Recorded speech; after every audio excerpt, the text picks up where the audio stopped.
السلام عليكم ورحمة الله وبركاته. إن الحمد لله نحمده ونستعينه ونستغفره ونعوذ بالله من شرور أنفسنا ومن سيئات أعمالنا. من يهده الله فلا مضل له ومن يضلل فلا هادي له. وأشهد أن لا إله إلا الله وحده لا شريك له وأشهد أن محمدا عبده ورسوله صلى الله تعالى عليه وعلى آله وصحبه وسلم تسليما كثيرا. أما بعد، فقد قال الإمام البخاري رحمه الله تعالى: باب قول النبي صلى الله عليه وسلم: بعثت أنا والساعة كهاتين وما أمر الساعة إلا كلمح البصر أو هو أقرب. قال حدثنا سعيد بن أبي مريم قال حدثنا أبو غسان قال حدثنا أبو حازم عن سهل قال قال رسول الله صلى الله عليه وسلم: بعثت أنا والساعة كهاتين ويشير بإصبعيه فيمدهما. সম্মানিত ভাতৃমণ্ডলী, আল্লাহ রাব্বুল আলামিনের প্রশংসা এবং প্রিয় নবী সাল্লাল্লাহু আলাইহি সাল্লামের উপর সালাত ও সালামের পর আজ জুমাবার 14 জিলকাদা 1447 হিজরি মোতাবেক 1 মে 2026 আমাদের ধারাবাহিক আলোচনা সহিহুল বুখারীর কিতাবুর রিকাক অর্থাৎ হৃদয় স্পর্শী বিষয়, পর্ব নম্বর 13। ইমাম বুখারী রাহিমাহুল্লাহ এই কিতাবুর রিকাকের অধ্যায় নম্বর হচ্ছে 39। বিষয়বস্তু কিয়ামতের আসন্ন হওয়া সম্পর্কে, কিয়ামত অতি নিকটবর্তী এই বিষয়টি। আজকের এই অধ্যায় আলোচনার আগে গত অধ্যায় ছিল সেটি নিয়ে কিছু আলোচনার প্রয়োজন রয়েছে, যা করা হয়নি সময়ের স্বল্পতার কারণে। 38 নম্বর অধ্যায়ের আগের অধ্যায়টিতে ইমাম বুখারী বলেছেন বাবু তাওয়াদু। এই অধ্যায় হচ্ছে বিনয় এবং নম্রতা সম্পর্কে। তাওয়াদু মানে বিনীত হওয়া, বিনয়ী হওয়া অথবা বিনয়, যেটিকে আমাদের দেশের ফার্সি ভাষা বাংলায় বলা হয় খাকসারি। খাক মানে মাটি, খাক মানে মাটি ফার্সি ভাষায় কিন্তু, আর সারি মানে মানুষ।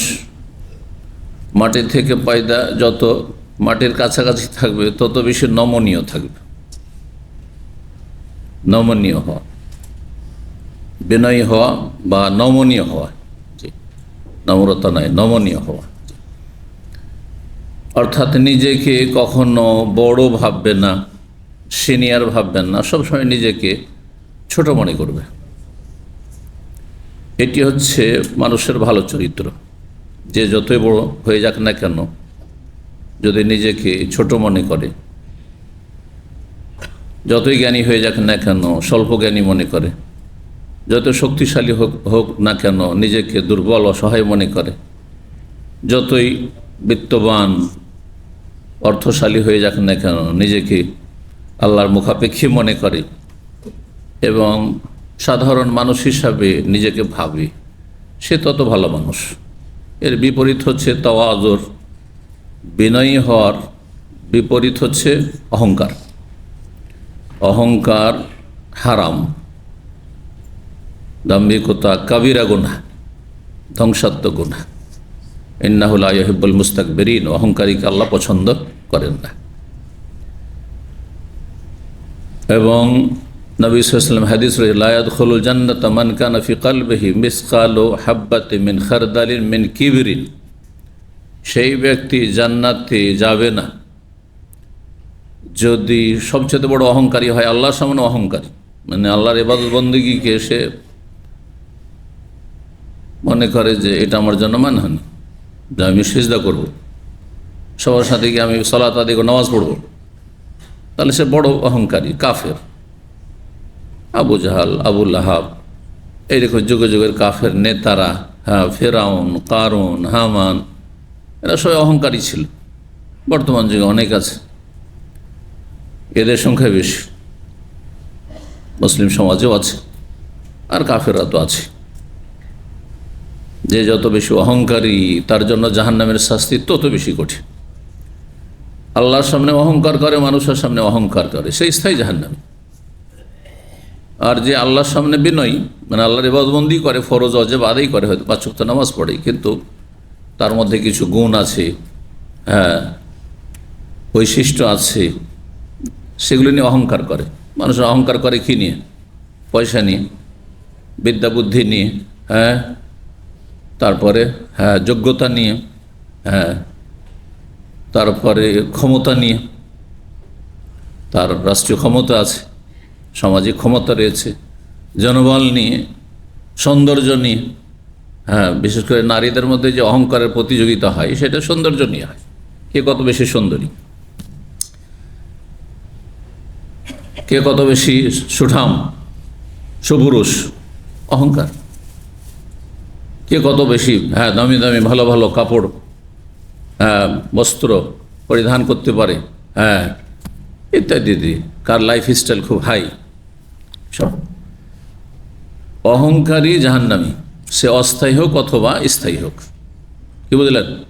এই হাদিস নবী সাল্লাল্লাহু আলাইহি ওয়াসাল্লাম, লা ইয়াদখুলুল জান্নাতা, জান্নাতে প্রবেশ করবে না, মান কানা ফি কালবিহি, যার অন্তরে রয়েছে মিসকালু হাব্বাতি মিন খারদাল, সরিষার দানা সমপরিমাণ।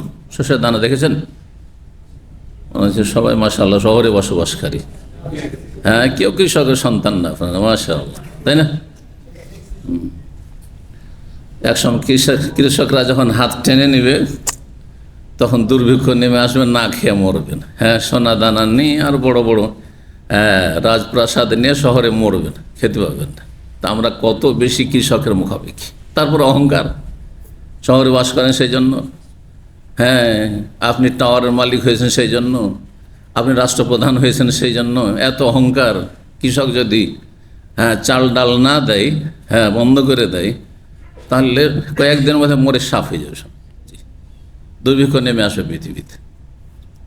এইভাবে এক একটা বিষয় চিন্তা করেন আপনি।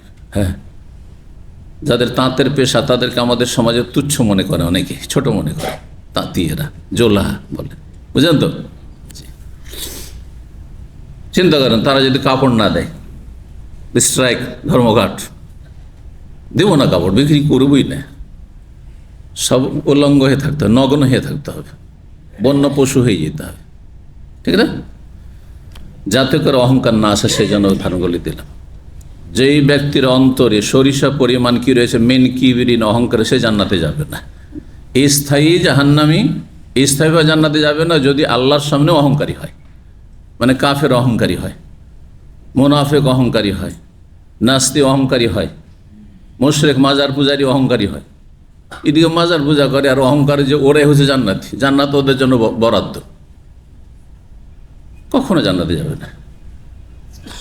আর যারা মানুষের সামনে অহংকার করে, এমন অহংকারের এতটা পর্যায় পর্যন্ত পৌঁছে যাতে বড় কাফের হয়ে যায় না, বড় মুশরিক হয়ে যায় না, তাহলে ক্ষণস্থায়ী জাহান্নামী।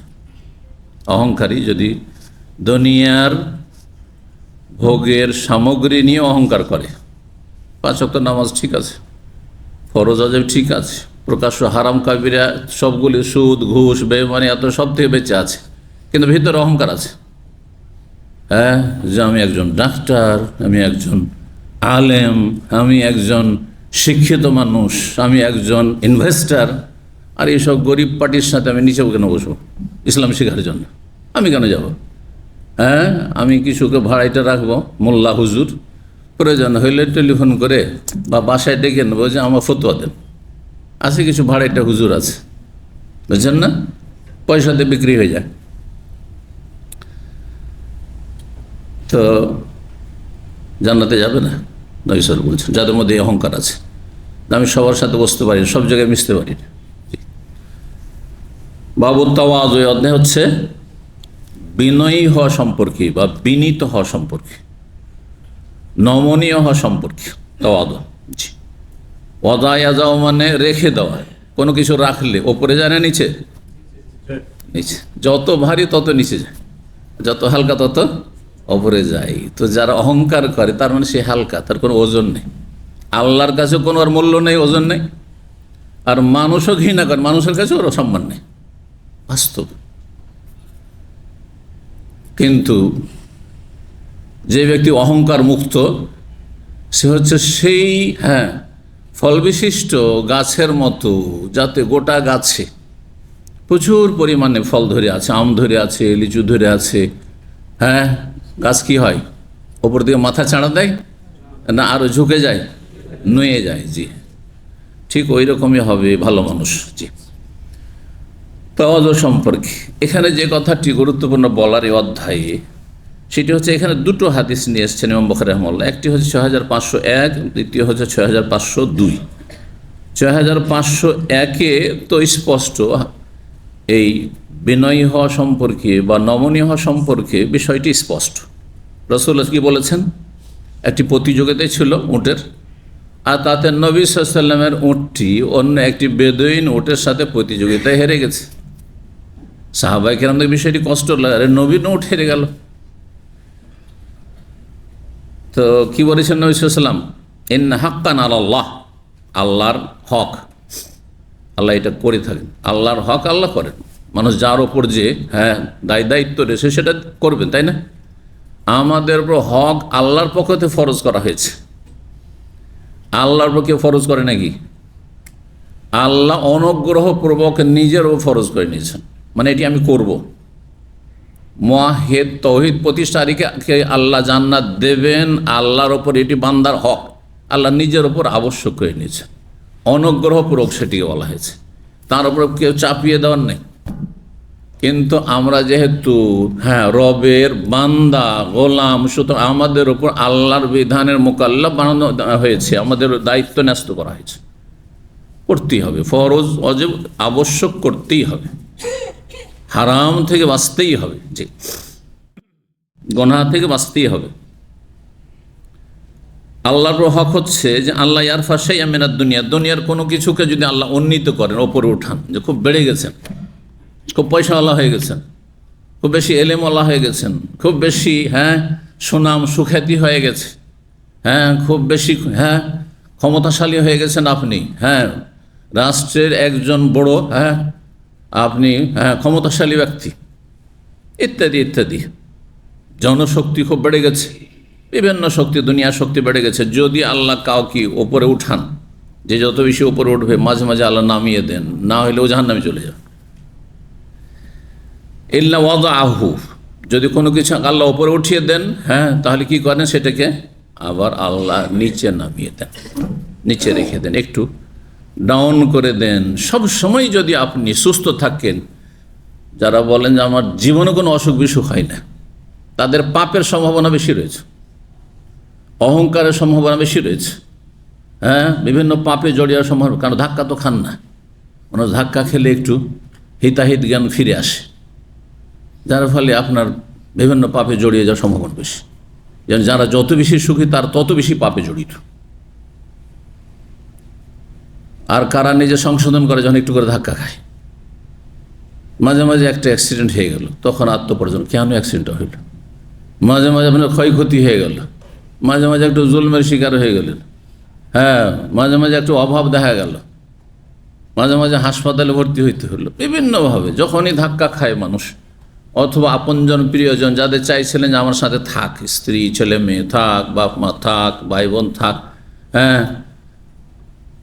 আমার দুনিয়ার উন্নতি হোক আর সুখে শান্তি, কখনো যেন কষ্ট না হয়, কিন্তু মাঝে মাঝে কষ্ট হয়, তখন দেখেন বেনামাজিও নামাজি হয়ে যায়, মসজিদের রাস্তা ধরে নেই, ধরে না। লানুযিকান্নাহুম মিনাল আযাবিল আদনা দুনাল আযাবিল আকবারি লাআল্লাহুম ইয়ারজিউন। আল্লাহ বলছেন অবশ্যই অবশ্যই, সূরা সাজদা বলছে অবশ্যই অবশ্যই আমি শাস্তি দিয়ে থাকি, লানুযিকান্নাহুম মিনাল আযাবিল আদনা, নিকটবর্তী পার্থিব শাস্তির আস্বাদন করে থাকি, দুনিয়ার শাস্তি দিয়ে থাকি, দুনাল আযাবিল আকবার, মহাশাস্তির পূর্বে, মানে কবরের আযাবের শাস্তির পূর্বে, জাহান্নামের আযাবের পূর্বে, পারলৌকিক আযাবের আগে দুনিয়াতে আমি কিছু শাস্তি মানুষকে দিয়ে থাকি। কিসের জন্য? লাআল্লাহুম ইয়ারজিউন, যাতে করে তারা প্রত্যাবর্তন করে, ফিরে আসে, ইউটার্ন করে। ভুলটা কোনখানে আছে, কেন এমনটা হইল?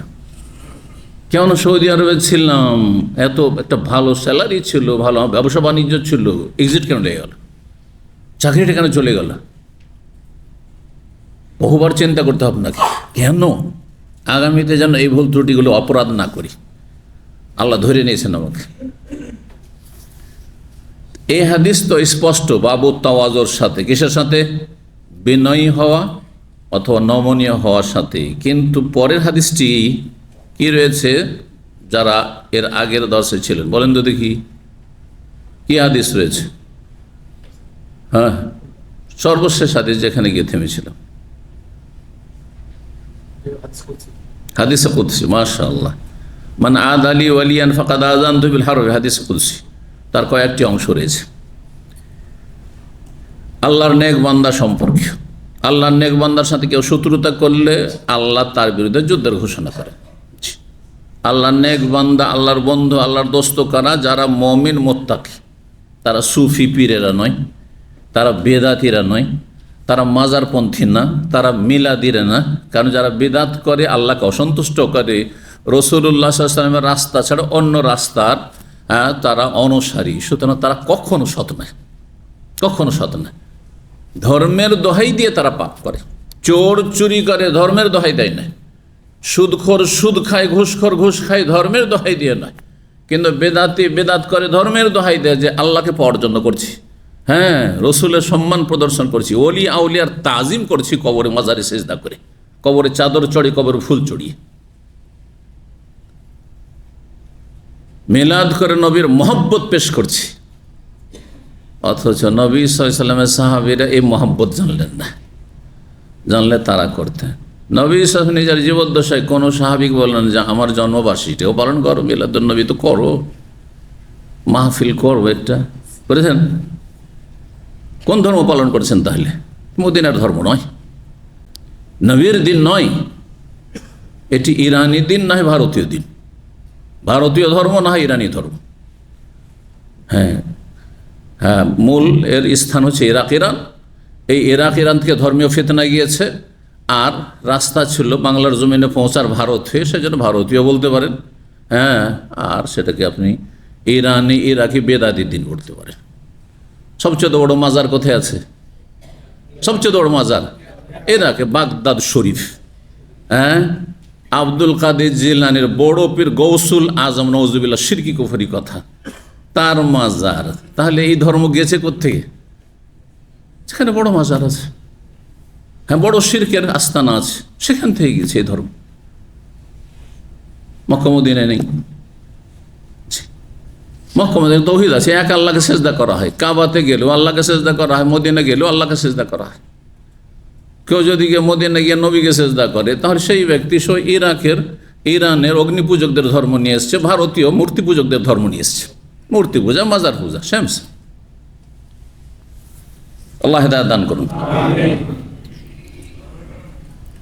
আল্লাহর নেক বান্দা হচ্ছে আল্লাযীনা আমানু ওয়া কানু ইয়াত্তাকুন। মুমিন মুত্তাকির সাথে কেউ যদি শত্রুতা করে, যেই ব্যক্তি তৌহিদবাদী, তৌহিদের কথা বলে, তৌহিদ মোতাবেক চলে, এক আল্লাহর ইবাদত করে, এক রসুলের তরিকা ছাড়া কারো তরিকা বিশ্বাসী না, তার সাথে কেউ যদি শত্রুতা করে, একজন ভালো মানুষের সাথে কেউ শত্রুতা করে, একজন নামাজির সাথে কেউ শত্রুতা করে, একজন ধার্মিক আল্লাহভীরুর সাথে শত্রুতা করে, যার বাহ্যিক জীবনে কোনো পাপ কেউ প্রমাণ করতে পারে, বাহ্যিক জীবনে, সন্দেহের ভিত্তিতে নয়, আনুমানিক নয়, প্রকাশ্য কোনো পাপ নেই, সে ভালো মানুষ।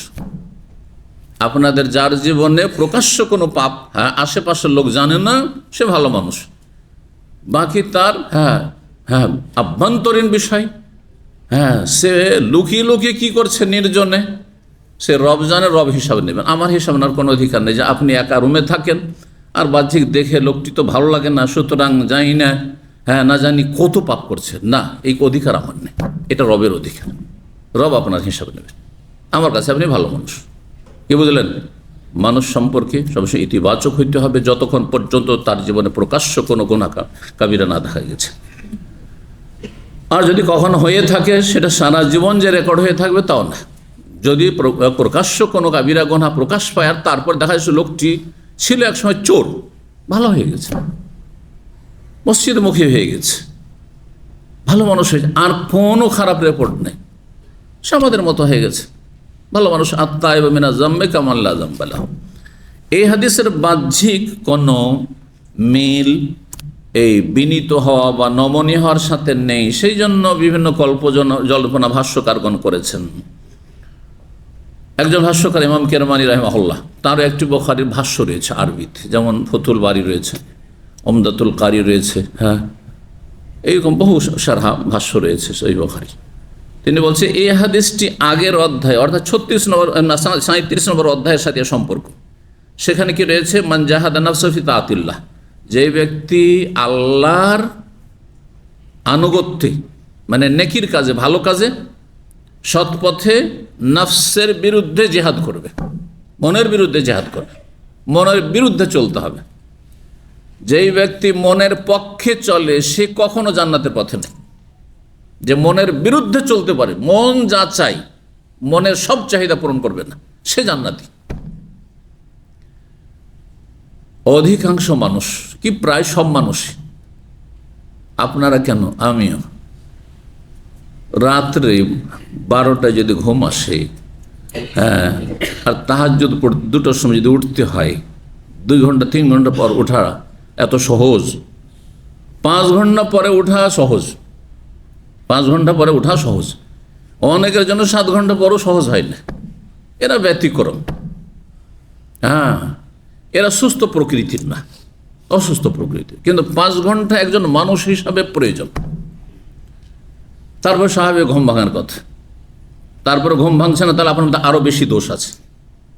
তারপরে মন চাইছে ঘুমাতে, 5 ঘন্টা ঘুম হওয়ার পরেও আপনি ফরজ ওয়াজিব আদায় করতে উঠতে পারছেন না, তার মানে আপনি অনেক দূরে আছেন আল্লাহর দিন থেকে, সালাত থেকে।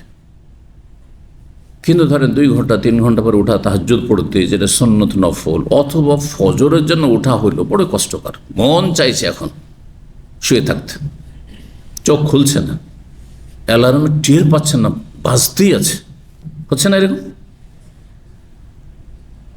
আর যারা চেষ্টা করেন না, অ্যালার্ম লাগাচ্ছেন না, তাদের হিসাব দিতে হবে। তাহলে মনের বিরুদ্ধে এখানে কি করতে হবে? জেহাদ করতে হবে, সর্বাত্মক প্রচেষ্টা। হ্যাঁ, পরের বিরুদ্ধে জেহাদ করার আগে নিজের মনের বিরুদ্ধে জেহাদ করতে হবে। এটা হচ্ছে সবচেয়ে বড় গুরুত্বপূর্ণ জেহাদ, যে নিজেকে আয়ত্ত করতে পারে না, পরকে কি করে সোজা করবে? নিজেকেই সোজা করতে পারলেন না, ফজরে জাগতে পারেন না, আর পরের কথা চিন্তা করছেন, অন্য সরকারের কথা চিন্তা করছে, অন্য দেশে কি হয়ে গেল তার চিন্তা করছেন। আপনার মতো বেকুব কেউ নেই। নিজে জাহান্নামে যাবেন আর পরকে জান্নাত নিতে চাইছেন। আউযুবিল্লাহ। মান জাহাদা নাফসাহু ফি তাআতিল্লাহ, যেই ব্যক্তি আল্লাহ সন্তুষ্টির কাজে, ফরজ ওয়াজিবের হেফাজতের জন্য, 5 ওয়াক্ত সালাত পড়ার জন্য, কষ্ট করে রোজা রাখার জন্য, অভাব রয়েছে, কোন রকমের 10,000 রিয়াল জমা হয়েছে, যদি হজ করে তাহলে ওইদিকে কিছু দেশে জমি জায়গা কিছুই করতে পারবে না। কিন্তু যাক, জমি জায়গা আল্লাহ রাখলে কোনোদিন হইতে পারে, কিন্তু এই সৌদি আরবে নাও থাকা হইতে পারে। দেশে গেলে আবার তখন 30-40 হাজার রিয়াল, 50,000 রিয়াল লাগবে। এতটা পাবো কোথায়? আমি এই 10,000 প্রথম হজ করব। টাকার পর মায়াও আছে, প্রয়োজন আছে, তারপরও হ্যাঁ, সর্বনিম্ন টাকা জমা হয়েছে হজ ফরজ হওয়ার জন্য, আগে হজের জন্য মুজাহেদা, মন চাইছে টাকাটা রাখি, কাজে লাগবে, কিন্তু মনের বিরুদ্ধে জেহাদ করতে হবে, হজটা করে ফেলে। প্রতিটি ইবাদত বন্দেগীর ক্ষেত্রে পুরুষ হিসাবে কোন যুবকের মন চাইবে না? কোন যুবক কেন, যাদের বয়স 50 হয়েছে, কোন মানুষের মন চাইবে না যে একটা বেগার নারী রাস্তা দিয়ে গেলে তার দিকে চোখ যাবে না? ও তো শয়তান এমনিতে চোখকে টেনে নিয়ে যাচ্ছে। হ্যাঁ, সেখানে নফসের বিরুদ্ধে জিহাদ করতে হবে, যে আমি দেখবো না, তাকাবো না, সামনে দিয়ে কোনো মহিলা যাচ্ছে, তো এই মুজাহাদা করা।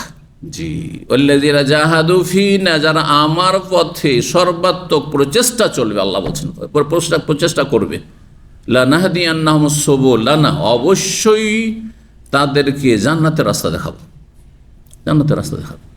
চেষ্টা না করলে কখনো সফলতা মিলে না। দুনিয়ার ক্ষেত্রেও চেষ্টা করছেন, প্রবাসে অনেক বেশি চেষ্টা করছেন। আপনাদের মতো মেহনত কষ্ট করি দেশের মানুষ কাজ করে না। জি, এখানে বহুমুখী কষ্ট করতে হচ্ছে। এক পরিবার ছেড়ে থাকা, ছেলে মেয়ে ছেড়ে থাকা, আত্মীয় স্বজন বন্ধু বান্ধব থেকে দূরে থাকা, মাতৃভূমি থেকে দূরে থাকা, অপরিচিত জায়গায়, আগন্তুক, কেউ চেনে না, কেউ হিতাকাঙ্ক্ষী নেই, মরে গেলে কেউ খোঁজ খবর নেওয়ার নেই, কত প্রতিকূল অবস্থায় থাকছেন, তারপরে বাধ্যতামূলক 1 মিনিট এদিক ওদিক করা যাবে না, 8 ঘন্টা 10 ঘন্টা 12 ঘন্টা যা বেঁধে দেওয়া হয়েছে ডিউটি করতেই হবে। দেশে ফরজ আছে কারো ওপর, ইচ্ছা হলো আজকে গেলাম সংসারের কাজে, না হয়ে গেলাম না, ইচ্ছা হলো ব্যবসা বাণিজ্য করছি, গেলাম না হয়ে গেলাম না। কত কষ্ট করছেন, তাহলে মুজাহাদা করছেন দুনিয়ার জন্য, জান্নাতের জন্য কি মুজাহাদা করছেন আপনি, চেষ্টা করছেন। তো এর সাথে সম্পর্ক রয়েছে এই হাদিসে কুদসিটির, কারণ হাদিসে কুদসিতে কি রয়েছে, প্রথম আল্লাহর কাছে সবচাইতে প্রিয় হচ্ছে আল্লাহর সান্নিধ্য লাভের জন্য ফরজ আমলগুলি, ফরজ কাজগুলি। তারপরে শুধু ফরজ দিয়ে সান্নিধ্য লাভ করা যথেষ্ট না, তারপরে বেশি বেশি নফলের মাধ্যমে আল্লাহর নৈকট্য অর্জন করো, সান্নিধ্য লাভ করো। যখন ফরজ তার সাথে সুন্নত নফল দিয়ে আল্লাহর নৈকট্য অর্জনকারী সান্নিধ্য প্রাপ্ত বান্দা হয়ে যাবে, তখন আল্লাহ তোমার মাথা থেকে পা পর্যন্ত অঙ্গ প্রত্যঙ্গে আল্লাহ প্রদত্ত ক্ষমতা দিয়ে দেবেন, স্পেশাল শক্তি দিয়ে দেবেন, যার ফলে আপনি সব জায়গায় সফল থাকবেন, দিনের কাজেও সফল থাকবেন, রুজি রোজগারেও সফল থাকবেন। আল্লাহর কাছে যা চাইবেন আপনার দোয়া কবুল হবে। বালা মুসিবত থেকে রক্ষা চাইবেন, ওয়ালাইন ইস্তাআযানি, আমার কাছে যখন আশ্রয় কামনা করবে যে আল্লাহ বালা মুসিবত থেকে, অনিষ্ট থেকে, বিপদ আপদ থেকে মুক্ত রাখেন, লা ওয়াইযান্নাহু, এবং মানুষ হিসাবে তার মরণ আসবে, কিন্তু আল্লাহর যখন নৈকট্য প্রাপ্ত বান্দা, ভালোবাসার বান্দা হয়ে যাবে, তখন তার মরণ হ্যানের হুকুম দিতে আল্লাহ দ্বিধাবোধ করেন।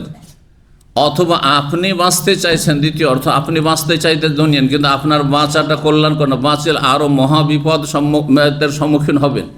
সুতরাং তাড়াতাড়ি আল্লাহ আপনাকে কাছে ডেকে নিতে চাইছেন, যাতে আপনি বিপদ আপদ বালা মুসিবত থেকে বেঁচে যান।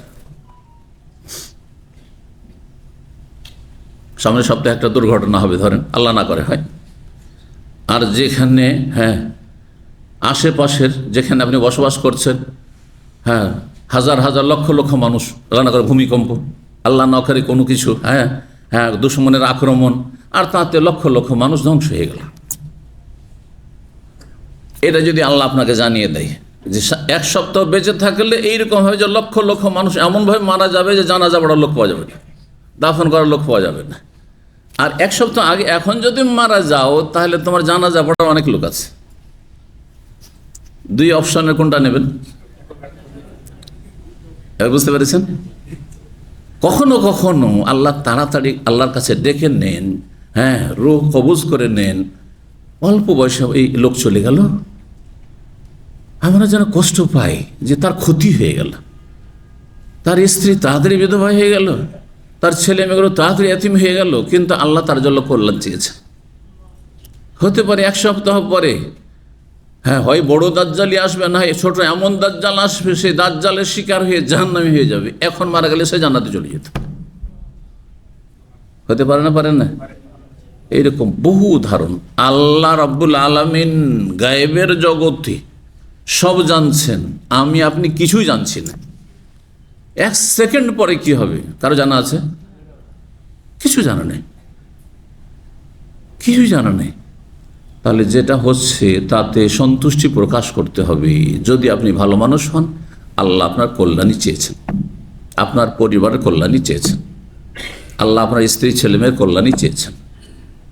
আল্লাহ বুঝার তৌফিক দান করেন। কেউ কেউ বলেছেন যে এর ওই মুজাহাদা সর্বাত্মক চেষ্টা করে, মেহনত পরিশ্রম করে কি করা, আল্লাহর ওলি হইতে হবে, আল্লাহ নেকবান্দা, আল্লাহর বন্ধুত্ব হাসিল করতে হবে, স্পেশাল বন্ধু হইতে হবে। এর জন্য কেরামতি ছড়াছড়ি লাগে না, এগুলো বেদাতীদের কথা, পথভ্রষ্টদের কথা। এর জন্য পাকা যদি কবর থাকে, কবরকে কবর না বলে মাজার যদি বলা হয়, তাহলে আল্লাহর ওলি শুয়ে আছে। আর কাঁচা কবর যদি কারো থাকে, তাহলে সাধারণ মানুষ। আমাদের ভারত, বাংলাদেশ, পাকিস্তানের অধিকাংশ মুসলিমরা এমন বিভ্রান্ত ধর্মের ক্ষেত্রে যে আবু বকর, ওমর, ওসমানকে আল্লাহর ওলি কখনো বলে না, আবু হুরায়রা, আনাসকে কখনো আল্লাহর ওলি বলেন না। লক্ষাধিক সাহাবায়ে কেরাম, কোন সাহাবী সম্পর্কে শুনেন যিনি আল্লাহর ওলি ছিলেন, কিন্তু শাহজালাল আল্লাহর ওলি ছিলেন, শাহপরান আল্লাহর ওলি ছিলেন, আটরসি আল্লাহর ওলি ছিলেন, এই চরমনাই আল্লাহর ওলি ছিলেন, তো এই সারসিন আল্লাহর ওলি ছিলেন, ফুরফুরা আল্লাহর ওলি ছিলেন। আউযুবিল্লাহ। ইসলাম বুঝেনি এরা, ইসলাম বুঝেনি। আরে যদি ওলি, আমি বলছি না যে কেউ ওলি নয়, যদি ঈমান আর তাকওয়া ঠিক থাকে, শিরক ছিল না, বেদাত ছিল না, আর 5 ওয়াক্ত সালাত ছিল, হ্যাঁ, হারাম জীবনযাপন ছিল না, তাহলে প্রতিটি মুমিন মুসলিম এরা সবাই আল্লাহর ওলি। কাফের আল্লাহর দুশমন, নাস্তিক আল্লাহর দুশমন, মুশরিক বহুত্ববাদী আল্লাহর দুশমন। মুমিন মুসলিম আল্লাযীনা আমানু ওয়া কানু ইয়াত্তাকুন সবাই আল্লাহর ওলি।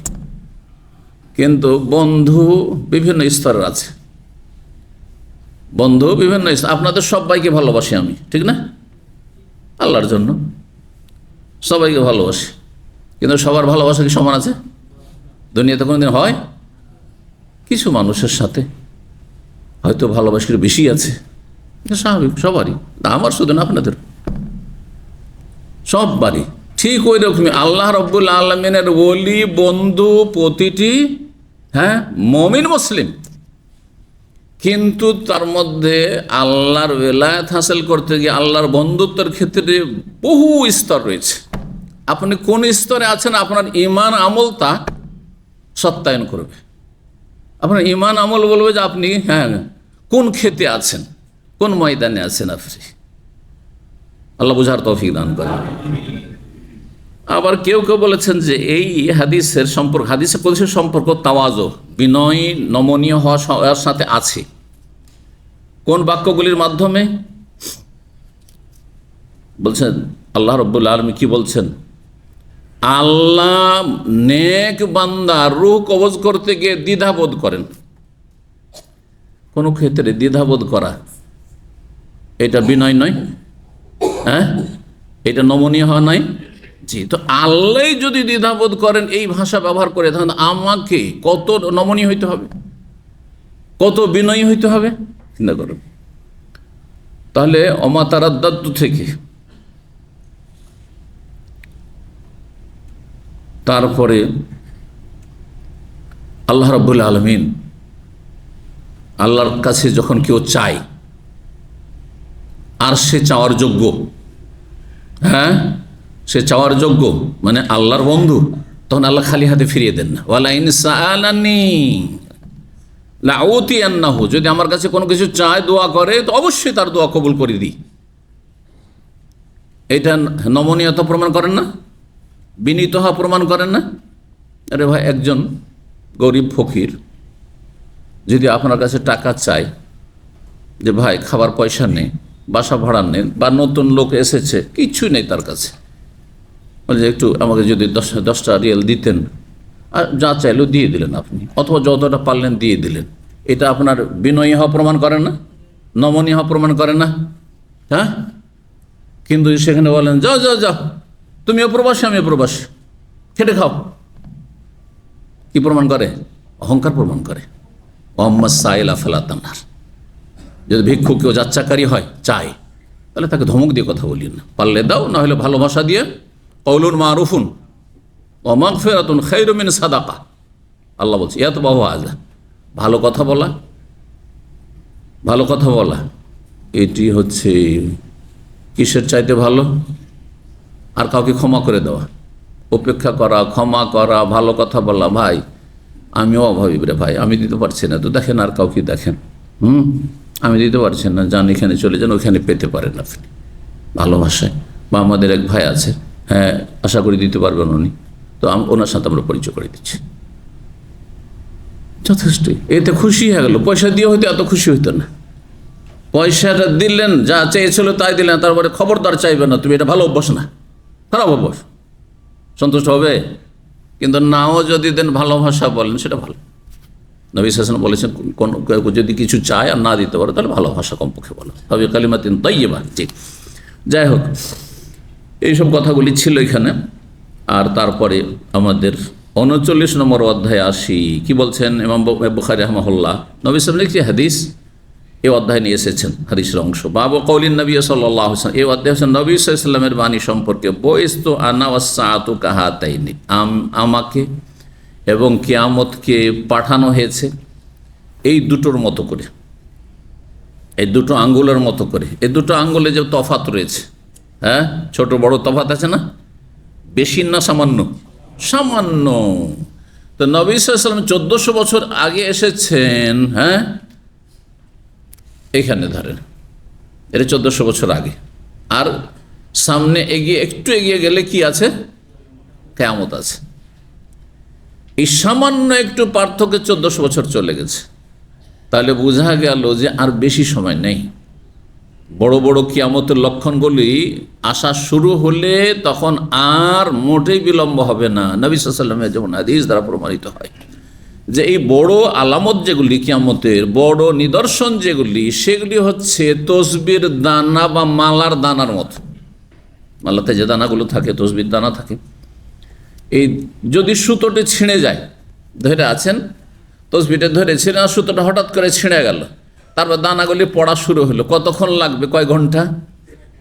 কয় ঘন্টা লাগবে বলেন কেউ? হ্যাঁ, মিনিটও লাগবে না, সেকেন্ডে। ঠিক বুঝতে পারছেন না? তো যখন বড় লক্ষণ শুরু হয়ে যাবে, হ্যাঁ, মেহেদি চলে এলো, তারপরে তখন আপনার ইত্যাদি ইত্যাদি যেসব ইয়াজুজ মাজুজ, আর তারপরে দাজ্জাল, আর অমুক তমুক করতে করতে তারপরে আগুন, আর তারপরে তিনটি হচ্ছে বিশাল ভূমিকম্প, হ্যাঁ, আন্তর্জাতিক সারা বিশ্বব্যাপী ভূমিকম্প ইত্যাদি ইত্যাদি করে শেষখানে, হ্যাঁ, হঠাৎ করে সকালবেলা জুমার দিনে নিজের নিজের কাজে যাচ্ছিলেন, অথবা হ্যাঁ ফজর পর নাকে তেল দিয়ে ঘুমাচ্ছেন, আর এদিকে পশ্চিম দিক দিয়ে সূর্য উঠে বসে আছে। আল্লাহ, শেষ। এই জন্য বলা যাবে না যে আর দুনিয়ার বয়স কতদিন আছে, এগুলি বলা হচ্ছে মূর্খের কাজ। কিছু কিছু আলেমরা বলছিল 2019-এ ইমাম মেহেদী চলে আসবে, গিয়েছে। তারপর 2021-এ বললো যে কোনো জেলে আছে, আরব দেশের জেলে আছে, সেটাও গেছে। তারপরে গেল 24-এর ভবিষ্যৎবাণী গেল, ওই 26 আবার শেষ কখন? বুঝতে পারছেন না? এই জন্য এইরকম মূর্খামি করবেন না, মূর্খ বক্তাদের ওয়াজ শুনবেন না, যারা নির্দিষ্ট করে বলে যে আর এতদিন দুনিয়ার বয়স আছে। না, সেটা 50-ও হইতে পারে, 100 হইতে পারে, হ্যাঁ, কমও হইতে পারে, বেশি হইতে পারে। জি, বড় লক্ষণ, হ্যাঁ, 2-4-10 দিনও শুরু হয়ে যেতে পারে। আল্লাহু আ'লাম। যেখানে নবী সাল্লাল্লাহু আলাইহি সাল্লাম বলছেন, বয়স তো আমাকে এবং কিয়ামতকে প্রেরণ করা হয়েছে কাহাতানে, এই দুটো আঙ্গুলের মতো করে। এই হাদিসের অংশ দিয়ে অধ্যায় কায়েম করেছেন। আর দলিল হিসাবে কোরআনে কারিমে অনেক আয়াত রয়েছে কিয়ামতের আসন্নতা সম্পর্কে। তার মধ্যে সূরা নাহল 77 নিয়ে এসেছেন। আল্লাহ বলছেন, ওমা আমরুস সাআতি ইল্লা কাল্লামহিল বাসার আও হুয়া আকরাব। কিয়ামতের বিষয়টি বা কিয়ামতের ব্যাপারটি কীরকম? ইল্লা কাল্লামহিল বাসার, চোখের পলকের মতো। চোখের পলক কখন যে হ্যাঁ হবে, আর কত দ্রুত হবে, হ্যাঁ, চোখের পলক মারতে দেরি লাগে, হ্যাঁ। আর কখন পলক মারবেন?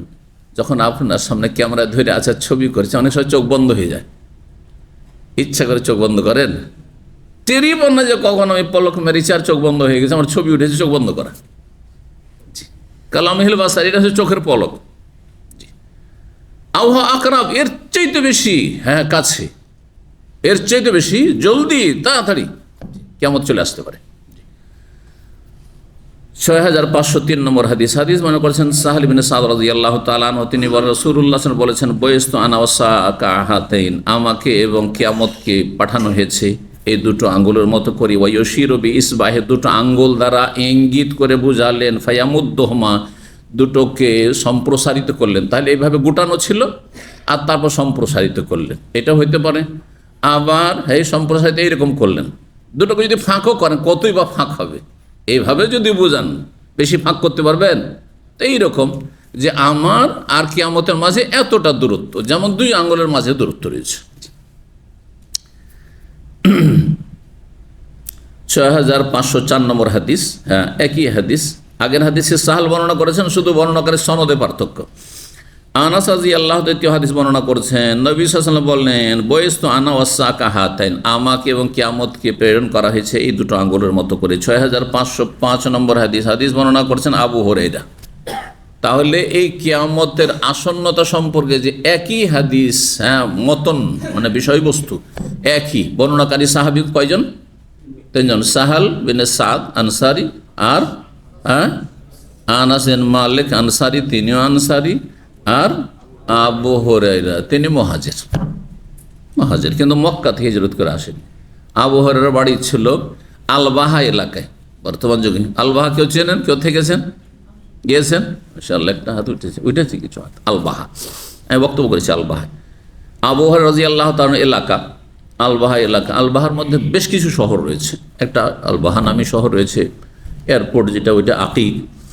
আর তারপরে মন্দাক বলে একটি শহর রয়েছে ঠিক ওই এলাকায়, এই দৌস বংশের এলাকা।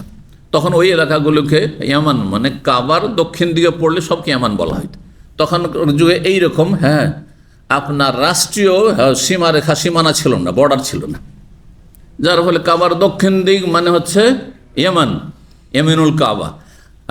আর কাবার উত্তর দিক মানে হচ্ছে শাম, কাবার উত্তর দিক মানে হচ্ছে শাম। জি, এই জন্য তখনকার যুগে আপনার এই তাবুক, আর তারপরে আপনার আজকালকার আর হাফরুল বাতেন, আর তারপরে ওইদিকে কোরাইয়াদ, আর এইসব এলাকাগুলি, সবগুলি এগুলোকে কি বলা হয়তো? শাম বলা হয়তো, শাম, কারণ কাবার উত্তর দিকে, সেই জন্য। জি, বাম দিকে। 6505 নম্বর হাদিস তাহলে বর্ণনা করেছেন আবু হুরায়রা রাদিয়াল্লাহু তাআলা আনহু। নবী সাল্লাল্লাহু আলাইহি ওয়াসাল্লাম বলেন, বয়স্ত আনা ওয়াসাকা হাতাইন, আমাকে এবং কিয়ামতকে প্রেরণ করা হয়েছে এই দুটো আঙ্গুলের মতো, ইয়ানি ইসবাইনে, উদ্দেশ্য দুটো আঙ্গুলের মতো, এই কথা বলা। এই হাদিসের সমর্থক হাদিস আরও দুটো, ইমাম ইসরাইল বর্ণনাকারী এবং আবু হুসাইন থেকে বর্ণনা করেছেন তিনি। জি, 40 নম্বর বাবুন, এই অধ্যায় হচ্ছে আগের অধ্যায়ের একটা অংশ যেন। জি, আগের অধ্যায়ের সাথে এর সম্পর্ক রয়েছে, কিয়ামতের লক্ষণ সম্পর্কে। সেটাও দেখেন 6506 নম্বর হাদিস বর্ণনা করছেন আবু হুরায়রা রাদিয়াল্লাহু তাআলা আনহু। তিনি বলেন, রাসূলুল্লাহ সাল্লাল্লাহু আলাইহি ওয়াসাল্লাম বলেছেন, লা তাকুমু সাআতু হাত্তা তাতলু আশ-শামসু মিন মাগরিবিহা, কিয়ামত অতদিন সংঘটিত হবে না যতক্ষণ পর্যন্ত পশ্চিম দিক থেকে সূর্য উদিত না হয়ে যাবে।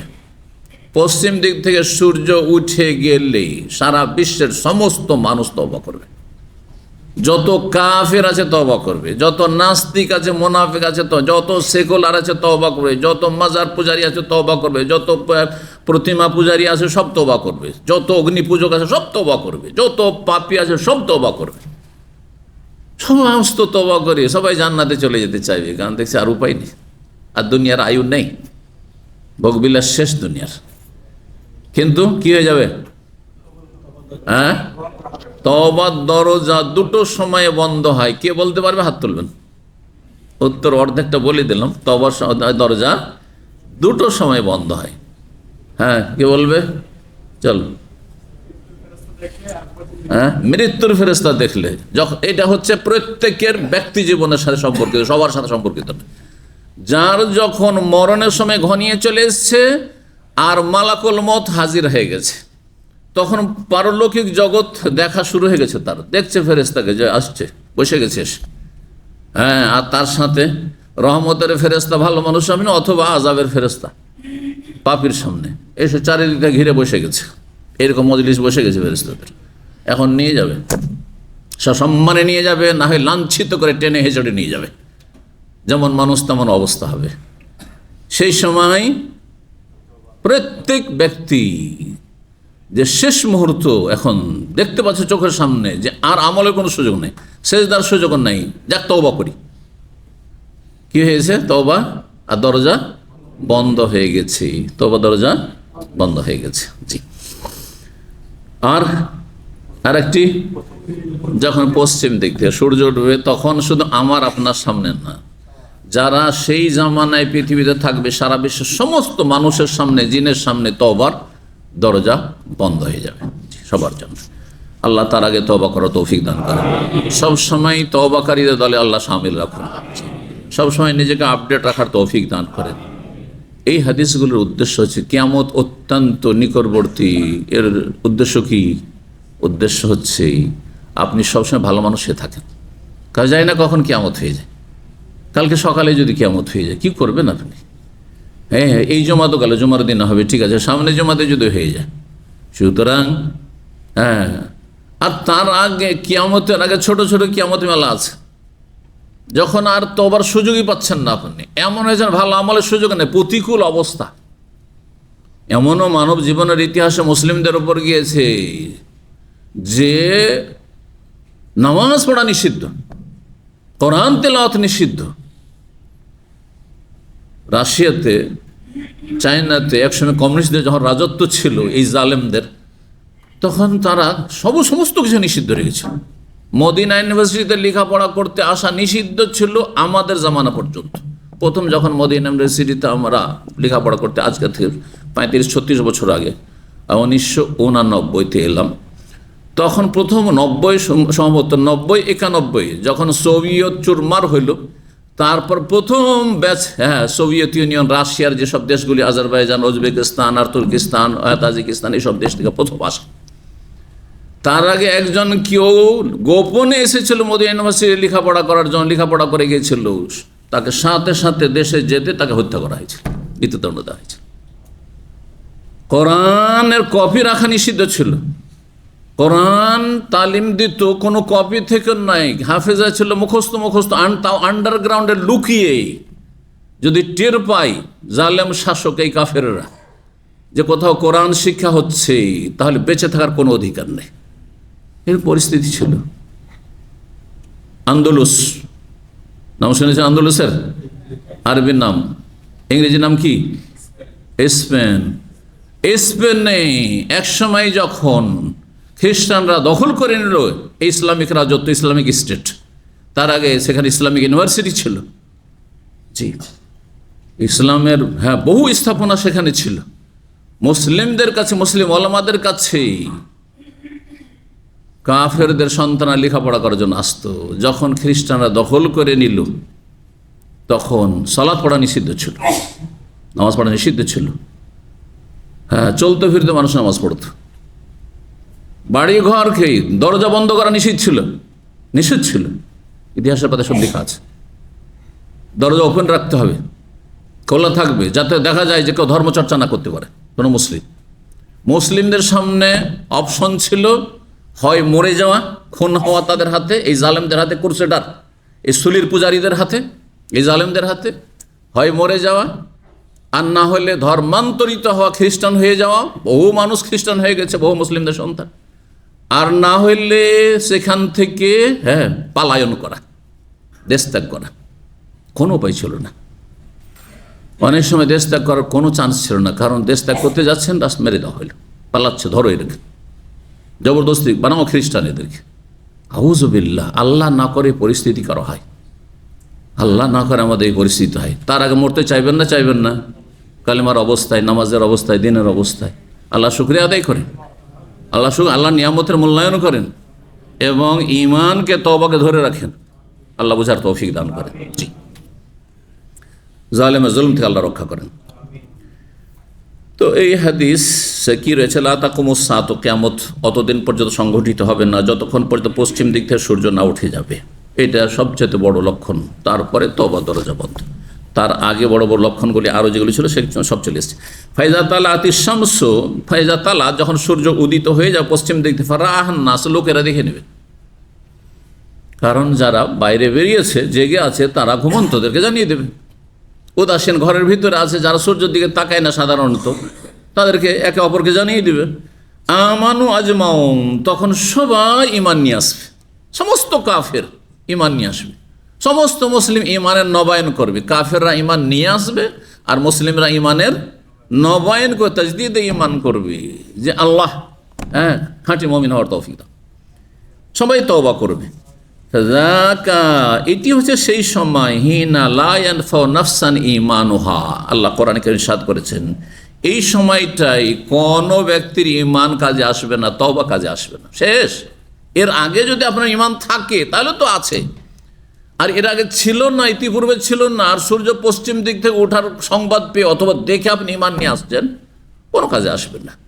তওবার দরজা বন্ধ, ঈমান নিয়ে আসা দরজা বন্ধ হয়ে গেছে, সংশোধনের দরজা বন্ধ হয়ে গেছে, অপরাধীর ভালো মানুষ হওয়ার দরজা বন্ধ হয়ে গেছে, সব বন্ধ হয়ে গেছে। নাসাল্লাহ সালামাত ওয়াল আফিয়া। ওয়ালা তাকুমান্নাস সা, আর কিয়ামত অবশ্যই কায়েম হবে। কোন সময়? ওয়াকাদ নাসারা, মানুষের অজান্তে। এই নয় যে আগে থেকে জানা আছে সামনের সপ্তাহে কিন্তু আর 10টা দিন আছে কিয়ামত কায়েম হবে, এমন নয়। জি, মানুষ ভাববে যে স্বাভাবিক, হ্যাঁ দুনিয়ার সব কিছু, কলকারখানা সব কিছু চলছে, কাজকর্ম চলছে, আমরা যেমন নিজের কাজে ব্যস্ত আছি, এরকম সবাই ওই জামানায় কাজে ব্যস্ত থাকবে, যার যেমন কাজ, আপন আপন গতিতে দুনিয়া চলতে আছে। অবশ্যই কিয়ামত অনুষ্ঠিত হবে, সংগঠিত হবে এমন সময়। ওয়াকাদ নাসারার রাজুলানে সাওবাহমা, একটা কাপড়ের দোকানদার, কাপড় বিক্রেতা, আর একজন ক্রেতা তার দোকানে গিয়েছে, খরিদ্দার।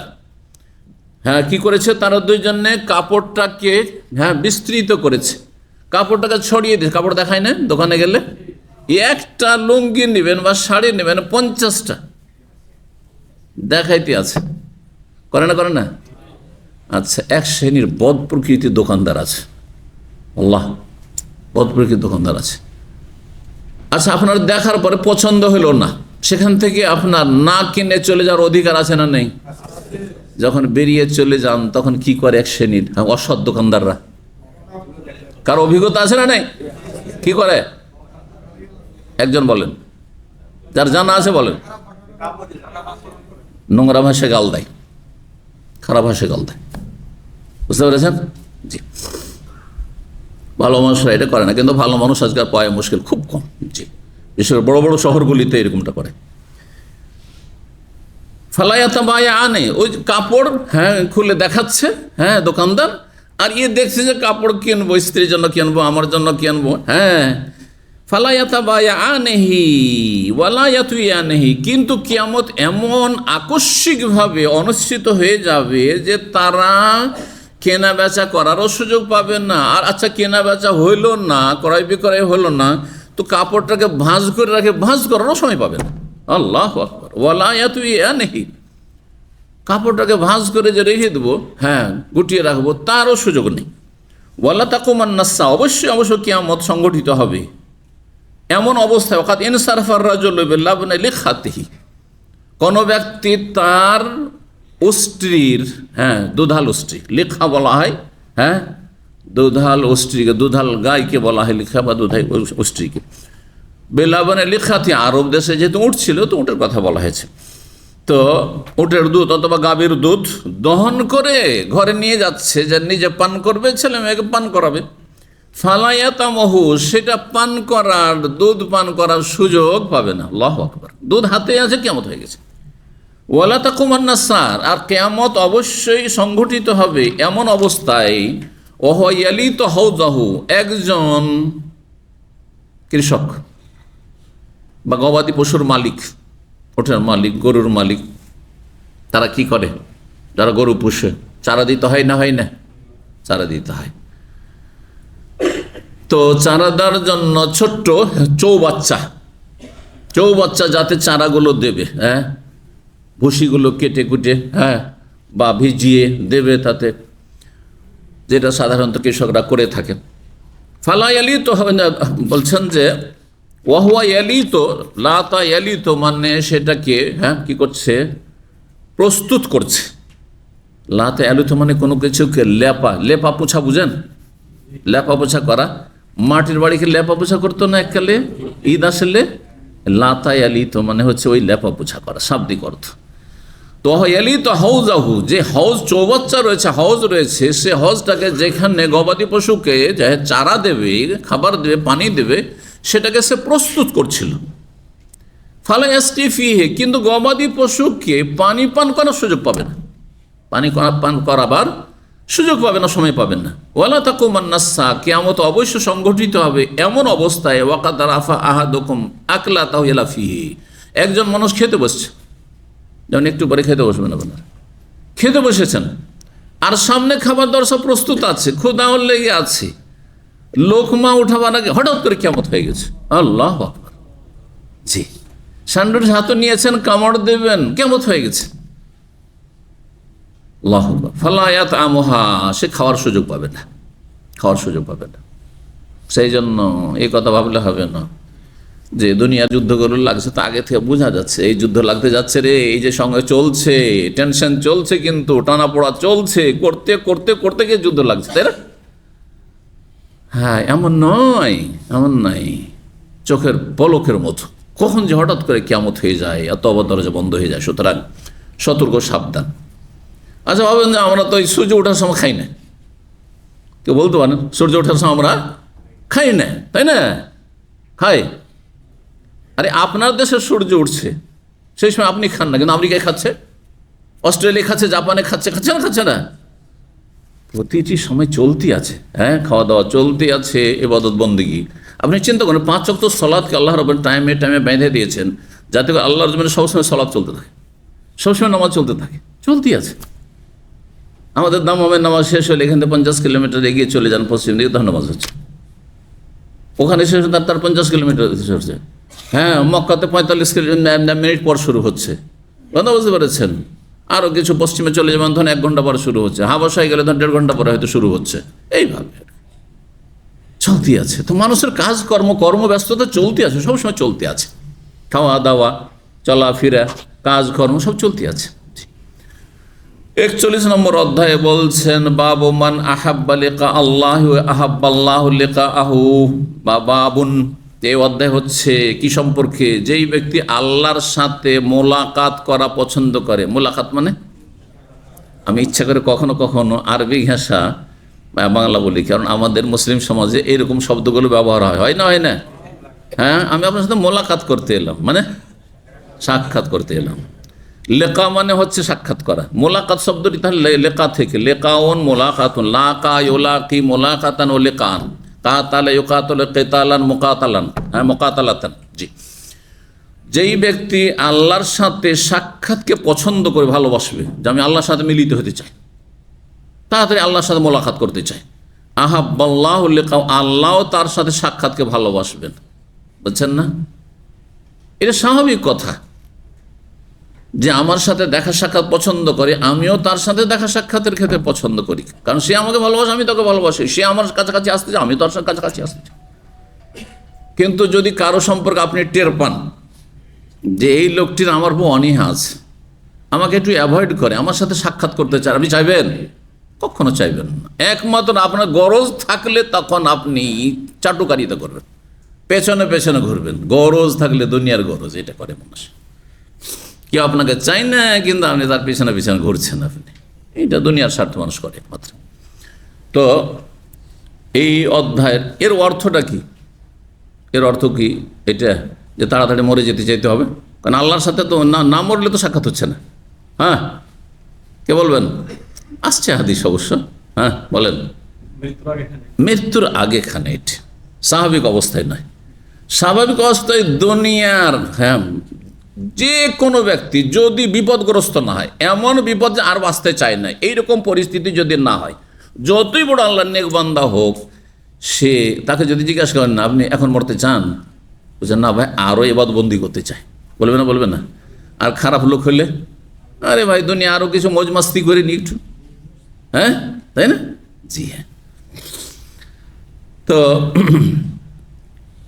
6507 নম্বর হাদিস বর্ণনা করেছেন ওবায়দা ইবনে সামিত রাদিয়াল্লাহু তাআলা আনহু। তিনি বলেন, নবী সাল্লাল্লাহু আলাইহি ওয়াসাল্লাম বলেছেন, মান আহাব্বা লিকা আল্লাহ আহাব্বাল্লাহু লিকাহু, যেই ব্যক্তি আল্লাহর সাথে সাক্ষাৎকে পছন্দ করবে, সে আল্লাহ তার সাথে সাক্ষাৎকে পছন্দ করবেন। ওমান কারিহা লিকা আল্লাহ, আর যেই ব্যক্তি আল্লাহর সাথে সাক্ষাৎকে ঘৃণা করে, অপছন্দ করে, কারিহা আল্লাহু লিকাহু, আল্লাহ তার সাথে সাক্ষাৎকে ঘৃণা করেন, আল্লাহ তাকে দেখতে চান না, আল্লাহ তার সাথে মুলাকাত করতে চান না। কালাত আয়েশা, মা আয়েশা রাদিয়াল্লাহু তাআলা আনহা তখন প্রশ্ন করলেন, আও বাযু আজওয়াজিহি, বর্ণনাকারী সন্দেহ, অথবা নবী সাল্লাল্লাহু আলাইহি ওয়াসাল্লামের কোনো একজন সহধর্মিনী, কি ইন্না লানাকারহুল মউত, আমরা সবাই তো মরণকে অপছন্দ করি। আয়েশা রাদিয়াল্লাহু তাআলা বলছেন, আমরা সবাই কি করি? মরণকে অপছন্দ করি, আর না মরলেও তো আল্লাহর সাথে সাক্ষাৎ হচ্ছে না। তো এটা কেমন কথা হলো? আল্লাহর সাথে সাক্ষাৎকে ভালোবাসতে হবে, তাহলে আল্লাহও সাক্ষাৎকে ভালোবাসবেন না, তো মরতে চাই না। তার মানে আল্লাহ তাহলে আমাদেরকে চান না, ঘৃণা করেন, তাহলে না পছন্দ করেন। কালা লাইসা যালিকি, শোনো, এটা এর ভাব অর্থ না, এই হাদিসের তাৎপর্য এটি নয়, ওয়ালাকিন্নাল মুমিন, ঘটনা হচ্ছে এই যে মুমিন ইমানদার ব্যক্তি এজা হাজারাহুল মৌত, যখন মৃত্যুর মুহূর্ত তার কাছে ঘনিয়ে আসে, বুশশিরা বিরিদওয়ানিল্লাহ ওয়া কারামাতিহি, তখন আল্লাহর সন্তুষ্টি এবং আল্লাহর সম্মাননার সুসংবাদ দেওয়া হয়। জি, তিরমিজি, নাসাই এই হাদিসগুলোতে একটি হাদিস রয়েছে যে ফেরেশতাদের দল চলে আসেন মুমিন বান্দা, নেক বান্দা, ভালো মানুষের কাছে, হ্যাঁ, রূহ কবজ করার জন্য, আত্মা গ্রহণ করার জন্য, আর তারপরে এসে কি করেন, ওয়েলকাম করেন। সুসংবাদের নাও কিসের? আল্লাহর সন্তুষ্টির। সসম্মানে আল্লাহর কাছে চলো, হ্যাঁ, সেখানে তোমার জন্য মহাপুরস্কার অপেক্ষা করছে। হ্যাঁ, আহলান ও সাহলান করে তাকে নিয়ে যাওয়া হয়। আর পাপিষ্টের কাছে, গুনাহগারের কাছে, কাফেরের কাছে, হ্যাঁ, আল্লাহর অবদ্ধ বান্দার কাছে যখন মালাকুল মউত হাজির হয় দলবল নিয়ে, তখন কি করে? জি, খুব বিকট চেহারা নিয়ে আসে, আর তারপরে হাতে চট নিয়ে আসে। পক্ষান্তরে মুমিন বান্দার আত্মা নেওয়ার জন্য সাদা রেশমের কাপড় নিয়ে আসে, হাদিসে রয়েছে বিহারির দিন বাবা। আর এই জন্য মাসু, চট, চট বুঝেন? আরে চটের বস্তা বুঝেন না? আসতে বলছেন, মনে হচ্ছে যে এইসব জগৎ আপনারা জানেন। জি, এখনকার যুগে চটের বস্তা উঠে গেছে, স্বাভাবিক, কিন্তু একসময় চটেরই বস্তা ছিল। তো এই চট নিয়ে আসে, আর বিকট আকার আকৃতি নিয়ে আসে, ভয়ঙ্কর রূপ চেহারা নেই। আর তারপরে শাসানি দিতে থাকে, আর বলে আইয়াতুহান নাফসুল খাবিসাতু, হে খবিস আত্মা, উখরুজি ইলা গাযাবিল্লাহি ওয়া সাখাতিহি, আল্লাহর ক্রোধ, আল্লাহর গজব এবং আল্লাহর অসন্তুষ্টির উদ্দেশ্যে চলো, চলো। আসামি ধরার মতো, আসামিকে টেনে হেঁচড়ে উঠানো হয়, এরকম এই জাহান্নামের আসামি। জি, আল্লাহ হেফাজত করুন, আল্লাহ আমাদেরকে সংশোধন করে ফিরে আসা তৌফিক দান করুন। তো আল্লাহ সন্তুষ্টি আর সম্মাননার কি করা হয়? সুসংবাদ দেওয়া হয় মুমিন বান্দাকে। ফালাইসা শাইউন আহাব্বালি, যখন এটা দেখেন নেই যে ফেরেশতারা এসে আমাকে আহলান ও সাহলান বলছে, এখন তো ও জানছে যে আমাকে তো যেতে হবে, তাই না, সময় ঘনিয়ে আসছে, তখন আর কি পিছ পাবে? এত সুন্দর দৃশ্য দেখার পরে সে বলবে যে আল্লাহ, আর দুনিয়ায় থাকতে চাই না, এত কষ্ট করি। কারণ দুনিয়ায় যত ভালো মানুষ হন না কেন, যতই সুখী হন না কেন, কিছু তিক্ততা আছে, আছে না নেই? রাজা বাদশাহ তিক্ততা নেই, টেনশন নেই, হ্যাঁ, বহু তিক্ততা আছে, বিলাসিতা আছে, তো তিক্ততা আছে। এমন কোনো মানুষ নেই তার জীবনে তিক্ত দিক নেই, অশান্তির দিক নেই, পৃথিবীতে আছে, কম আর বেশি। জি, সুতরাং দুনিয়াকে স্থায়ী মনে করলে হবে না। জি, যেমন আপনি সফরকালে রাস্তা পথে কোথাও, পথি মধ্যে কোথাও খুব ভালো যায় ভিআইপি আপনি কিছু পেয়ে গেছেন, আর সেখানে থাকতে কখনো চাইবেন না আপনি। জি, তো যখন এইরকমটা দেখে, ফালাশাইউন আহাব্বাই আলাইহি মিম্মা আমামাহু, তার সামনে যা কিছু সে টের পাচ্ছে যে আমাকে তো বড় সম্মানের জায়গায় নিয়ে যাওয়া হচ্ছে, সুখের জায়গায় নিয়ে যাওয়া হচ্ছে, যেখানে কোনো তিক্ততা নেই, অশান্তি নেই, তখন তার কাছে এর চেয়ে প্রিয় আর কিছু হয় না। তখন ফেরেশতাদের বলে আমাকে নিয়ে চলেন, তাড়াতাড়ি নিয়ে চলেন আমাকে। ফাআহাব্বা লিকা আল্লাহ, তখন আল্লাহ তাকে পছন্দ করে যে তাড়াতাড়ি আমার বান্দা আসুক, বান্দার আত্মা আসুক, রূহ আমার কাছে ইল্লিনে চলে আসুক। ও আহাব্বাল্লাহু লিকাহু, আল্লাহ তার মোলাকাতকে পছন্দ করেন, আর সে আল্লাহর সাথে মোলাকাতকে পছন্দ করে। ওয়াইনাল কাফেরা, কাফের ব্যক্তি আর কাফেরদের পথের পথিক যারা, পাপিষ্ট যারা, কখনো পরকালে চিন্তা করে না, মুসলিম সমাজের লোক, মাসকে মাস, বছরকে বছর চলে যাচ্ছে, আল্লাহ, পরকাল, হিসাব নিকাশ, কোনো চিন্তা নেই। হ্যাঁ, পেট স্বার্থ, যৌন ক্ষুধা, পেটের ক্ষুধা পূরণ হইলেই হলো, স্বার্থ পূরণ হইলেই হলো। এইভাবে যারা পাশবিক জীবনযাপন করছে মুসলিম সমাজের, তারাও এই ক্যাটাগরির, মনে রাখবেন। কাফের মানে জন্মসূত্রে শুধু কাফের না, কাফের দুই রকম, একটা জন্মসূত্রে কাফের, অমুসলিম কাফের, আর একটা হচ্ছে মুসলিম সমাজের ঈমান ভঙ্গকারী কাফের, যারা এমন একটা পর্যায়ে চলে ইসলাম থেকে দূরে গিয়ে যে তারা ঈমানকে নষ্ট করে ফেলেছে। যেমন খুব সুন্দর করে উজু করে এসেছিলেন আপনি, দার্সে বসার আগে খুব সুন্দর উজু করে এসেছিলেন, আর আসার পরে পেট খারাপ, হ্যাঁ, দিলেন উজু নষ্ট করে, বলে আমি আজকে এত সুন্দর উজু করেছি না, সবগুলি অঙ্গ 3 বার করে দিয়েছি। হ্যাঁ, একবার সুন্নতে তৈরি উজু করেছি, থাকবে কোনো মূল্য আছে উজুর? কোনো মূল্য নাই, কারণ উজু নষ্ট করে ফেলেছে। জি, তো কাফের ব্যক্তির যখন এজা হোদেরা মানে হাজারুল মত, যখন মৃত্যুর মুহূর্ত ঘনিয়ে আসে, বুশশিরা বিআযাবিল্লাহি ওয়া উকুবাতি, আল্লাহর আযাব এবং আল্লাহর শাস্তির তাকে সংবাদ দেওয়া হয়। দুঃসংবাদ, কিন্তু শাসানিমূলক বুশেরা সুসংবাদের কথা বলা হয়েছে। শাস্তির কি সুসংবাদ হয় নাকি? হ্যাঁ, শাস্তির সুসংবাদ হয়? এটাও কিন্তু ভাষার অলংকার হয়, ভাষার অলংকার। কারো ছেলে মেয়ে আছে, একজন হাত ওঠান যার ছেলে মেয়ে আছে, বেলা কেউ, তাই না? অনেকে। আচ্ছা, ছেলে মেয়েকে, বিশেষ করে মহিলারা এটা বেশি করে, আমরাও করি অনেক সময়, হয়তো খুব দুষ্টামি করছে আপনার ছেলে, যাদের বাচ্চারা দুষ্টামি করে, ছেলে মেয়ে, তাদের এই অভিজ্ঞতা আছে, খুব দুষ্টামি করছে। যখন ধরতে যাচ্ছেন একটু আদব কায়দা দেওয়ার জন্য, তখন পালাচ্ছে, তখন বলছে থাম, তোকে ধরলে মজা দেখাবো। হ্যাঁ, এবার আসুক, তারে আমি মজা দেখাবো। হ্যাঁ, মজা দেখাবেন না সাজা দেখাবেন? কেন মজা বললেন আপনি? ঠিক ওই রকমই বুশেরা বিআযাবিল্লাহ, আল্লাহর আযাব আর উকুবা, শাস্তির, কঠিন শাস্তির সুসংবাদ, দুঃসংবাদই মূলত, কিন্তু পানিশমেন্টের কথা তাকে জানিয়ে দেওয়া হয়, খুব কঠিন শাস্তি তোমার জন্য অপেক্ষা করছে। জি, তারপরে এই হাদিসের বিভিন্ন সমর্থক সনদ রয়েছে, সেগুলি বর্ণনা করেছেন। 6508 নম্বর হাদিস, মান আহাব্বা লিকা আল্লাহ, আল্লাহর, যে আল্লাহর সাথে সাক্ষাৎকে পছন্দ করেন, আল্লাহ তার সাথে সাক্ষাৎকে পছন্দ করেন। ওমান কারিহা লিকা আল্লাহ কারিহা লিকাহু, এটি আবু মুসা আশআরী বর্ণনা করেছেন। আগেরটি কার ছিল? উবাদা ইবনে সামিতের ছিল। তাহলে সনদের পার্থক্য। 6509 নম্বর হাদিস, হাদিস বর্ণনা করছেন সাইয়্যিদ ইবনে মুসাইয়্যিব, প্রখ্যাত সাইয়্যিদুত তাবেঈন, সবচেয়ে সিনিয়র তাবেঈ। উরওয়া ইবনে জুবাইর, তিনিও সিনিয়র তাবেঈ। ফি রিজালিম মিন আহলিল ইলম, এই দুইজনের বাবা বিশিষ্ট সাহাবী। মুসাইয়্যিব তিনি সাহাবী ছিলেন রাদিয়াল্লাহু আনহু, আর জুবাইর ইবনুল আওয়াম তো আশরা মুবাশশারা 10 জন জান্নাতের সুসংবাদ প্রাপ্ত সাহাবা, এখানে অন্যতম ছিলেন। এই উভয় বর্ণনা করছেন মা আয়েশা রাদিয়াল্লাহু তাআলা নবী সাল্লাল্লাহু আলাইহি সহধর্মিণী থেকে। কালা, তিনি বলেন, কানা রাসূল ইয়াকুল ওয়া হুয়া সাহিহ, নবী সাল্লাল্লাহু আলাইহি ওয়াসাল্লাম সুস্থ অবস্থায় বলতেন একটি কথা, কি? ইন্নাহু লাম ইউকবাজ নাবিয়্যুন কাত হাত্তা ইয়ারা মাকাদাহু মিনাল জান্নাতি সুম্মা ইউখায়্যার, যে কোন নবীর আত্মা, রূহ অতক্ষণ পর্যন্ত কবজ করা হয় না, গ্রহণ করা হয় না আল্লাহর পক্ষ থেকে মালাকুল মউতের মাধ্যমে, যতক্ষণ পর্যন্ত সেই নবী তার জান্নাতের বাসস্থান না দেখে নেয়। নবীদের মর্যাদা এটি, আর কারণ নাই। কোনো ব্যক্তিকে, নবী, আম্বিয়া, রসুল ছাড়া কাউকে জান্নাতের সেই স্থান দেখিয়ে দেওয়া হয় না, কিন্তু নবী রসুলকে কি করা হয়? ইন্তেকালের পূর্বে দেখা যায় এটি হচ্ছে আপনার ওই জান্নাতের বাসস্থান। সুম্মা ইউখায়্যার, দেখিয়ে দেওয়ার পরে তখন তাকে অপশন দেওয়া হয়, হ্যাঁ, স্বাধীনতা দেওয়া হয়। কি স্বাধীনতা দেওয়া হয়? যে এখন আপনার জায়গা তো, হ্যাঁ, স্থায়ী জায়গা জান্নাতে যেটা বাসস্থান, সেটা তো দেখে নিলেন। হ্যাঁ, এখানে যে বাসায় থাকছেন, হ্যাঁ, কত সংকীর্ণ বাসা, আর কত রুমমেটের সাথে গ্যাদারিং করে থাকছেন, তাই না? আপনাকে আমাকে যদি ওই জান্নাতের, হ্যাঁ, বিশাল সুবহানাল্লাহ মুলকান কাবীর, আল্লাহ বলছেন, বিশাল রাজত্ব দেখিয়ে দেওয়া হয়, তো মন চাইবে থাকতে এখানে? হ্যাঁ, কিন্তু আজকালকার মানুষের চাইবে যে আল্লাহ যাবো, পরে যাবো, থাক, হ্যাঁ, এখনো দুনিয়া করে নি। এ হচ্ছে আমাদের ইমানের, হ্যাঁ, অবস্থা। ইমানের অবস্থা খুবই খারাপ, শোচনীয়। আল্লাহ হেফাজত করুন, আল্লাহ হেফাজত করুন। দুনিয়ার মোহ এমনভাবে কামড়ে ধরেছে, আঁকড়ে ধরেছে, আল্লাহ হেফাজত করুন। জি, তো নবী রাসূলগণকে তারপরে ইখতিয়ার দেওয়া হয় যে আপনি এখন চয়েস করেন, দুনিয়ায় থাকবেন জাতির সাথে, হ্যাঁ, কেন তারা দিনের খিদমত করবেন না? তারা নামাজ পড়বেন না? তারা ইবাদতবন্দি করবেন না?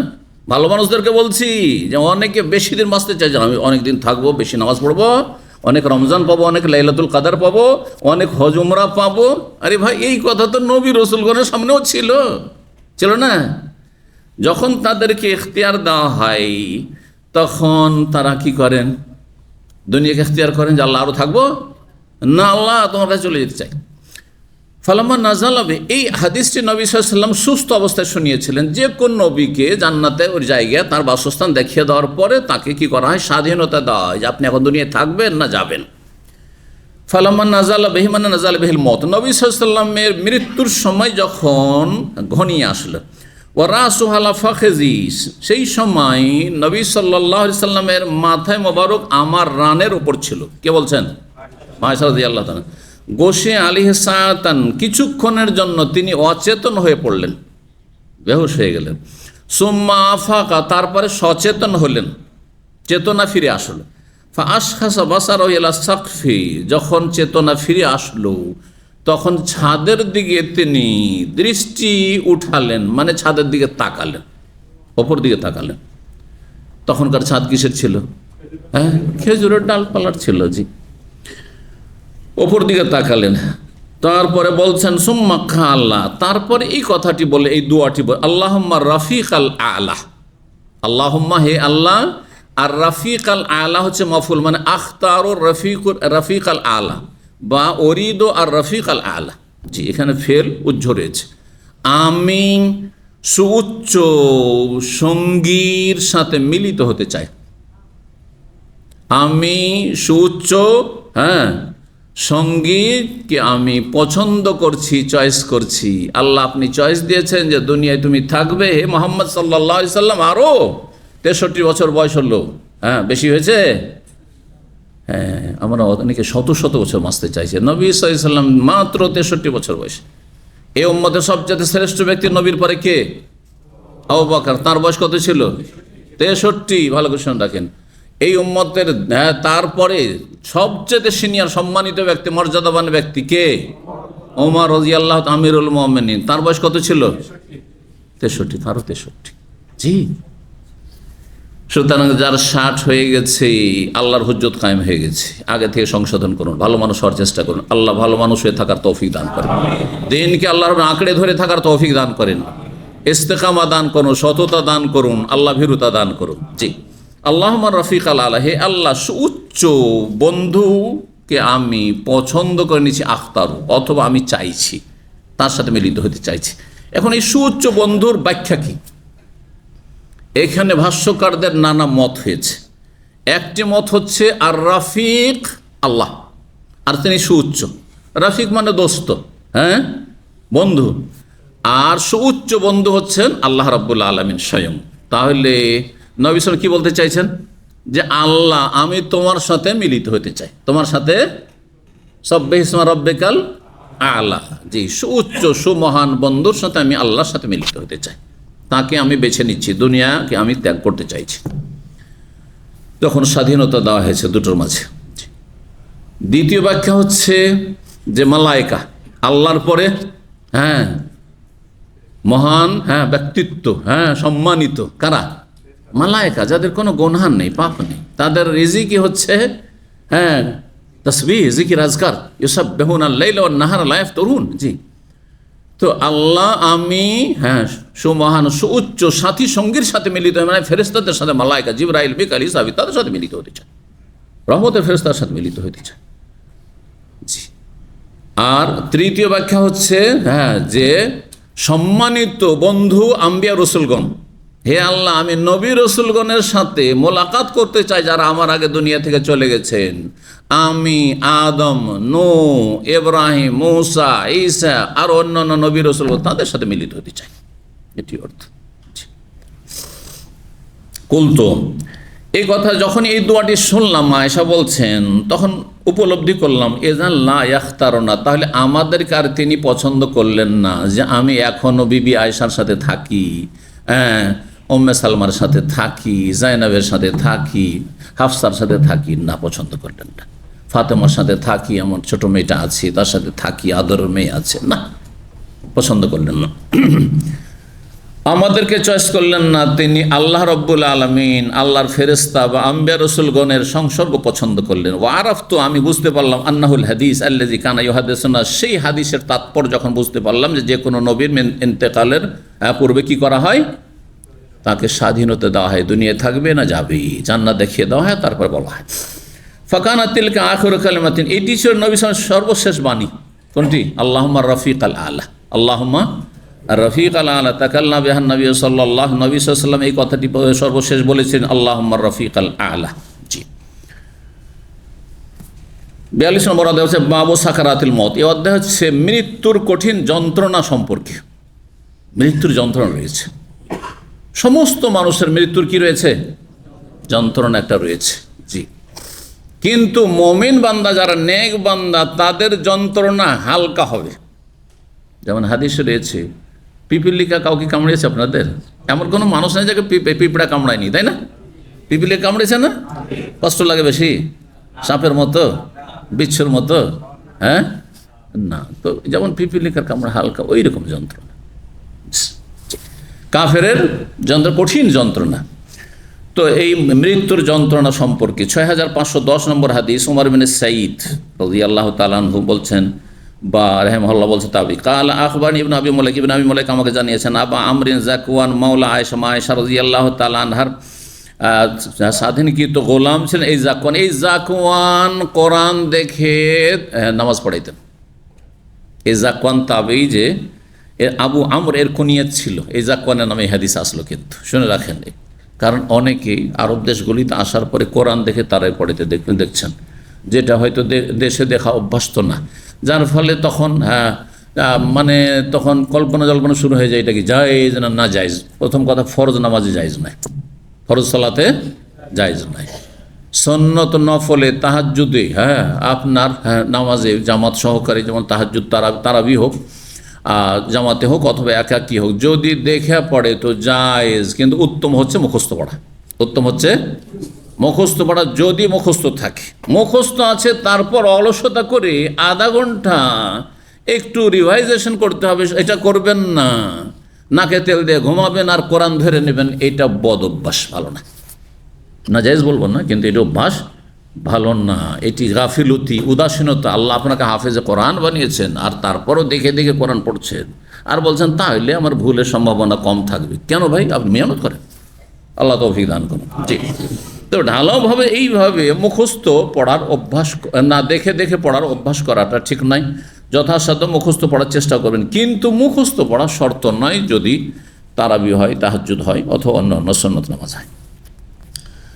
তো বলছেন আয়েশা রাদিয়াল্লাহু তাআলা আনহা কানাত তাকুল, তিনি বলতেন, ইন্না রাসূল কানা বাইনা ইয়াদিহি রাকওয়া। নবী সাল্লাল্লাহু আলাইহি ওয়াসাল্লাম ইন্তেকালের মুহূর্তে ঘটনা বর্ণনা করছেন যে নবী সাল্লাল্লাহু আলাইহি সাল্লাম যখন শেষ অবস্থায় ছিলেন, মৃত্যুশয্যায়, তখন তার সামনে একটি চামড়ার পাত্র ছিল, চামড়ার পাত্র ছিল। আও উলবাতুন, অথবা সেটি অন্য কিছুর পাত্র ছিল। উলবা আজকাল ব্যবহার হচ্ছে, কিন্তু উলবা শব্দটি শুনেছেন? প্যাকেট, যে কোনো প্যাকেটকে কী বলা হয়? প্যাকেটিং জিনিসকে মুআল্লাব বলা হয়, বা উলবা বলা হয় প্যাকেটকে।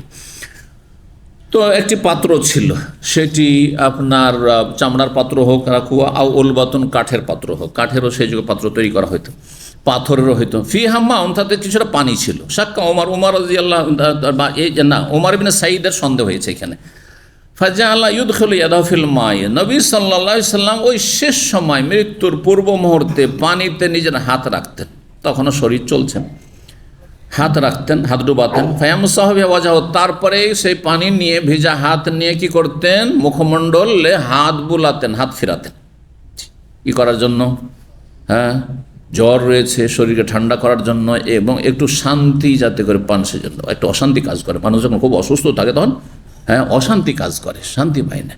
দেখবেন অসুস্থ মানুষ যখন খুব বেশি অসুস্থ থাকে, একবার বসে, একবার শয়, শুয়েও শান্তি পায় না, চিঠিও শান্তি পায় না, ডান দিকে আবার কাঁদতে হয়, বাম দিকে কাঁদতে হয়, অস্থিরতা কাজ করে, আবার দাঁড়িয়ে যায় হয়তো, জি, ছটফট করতে থাকে।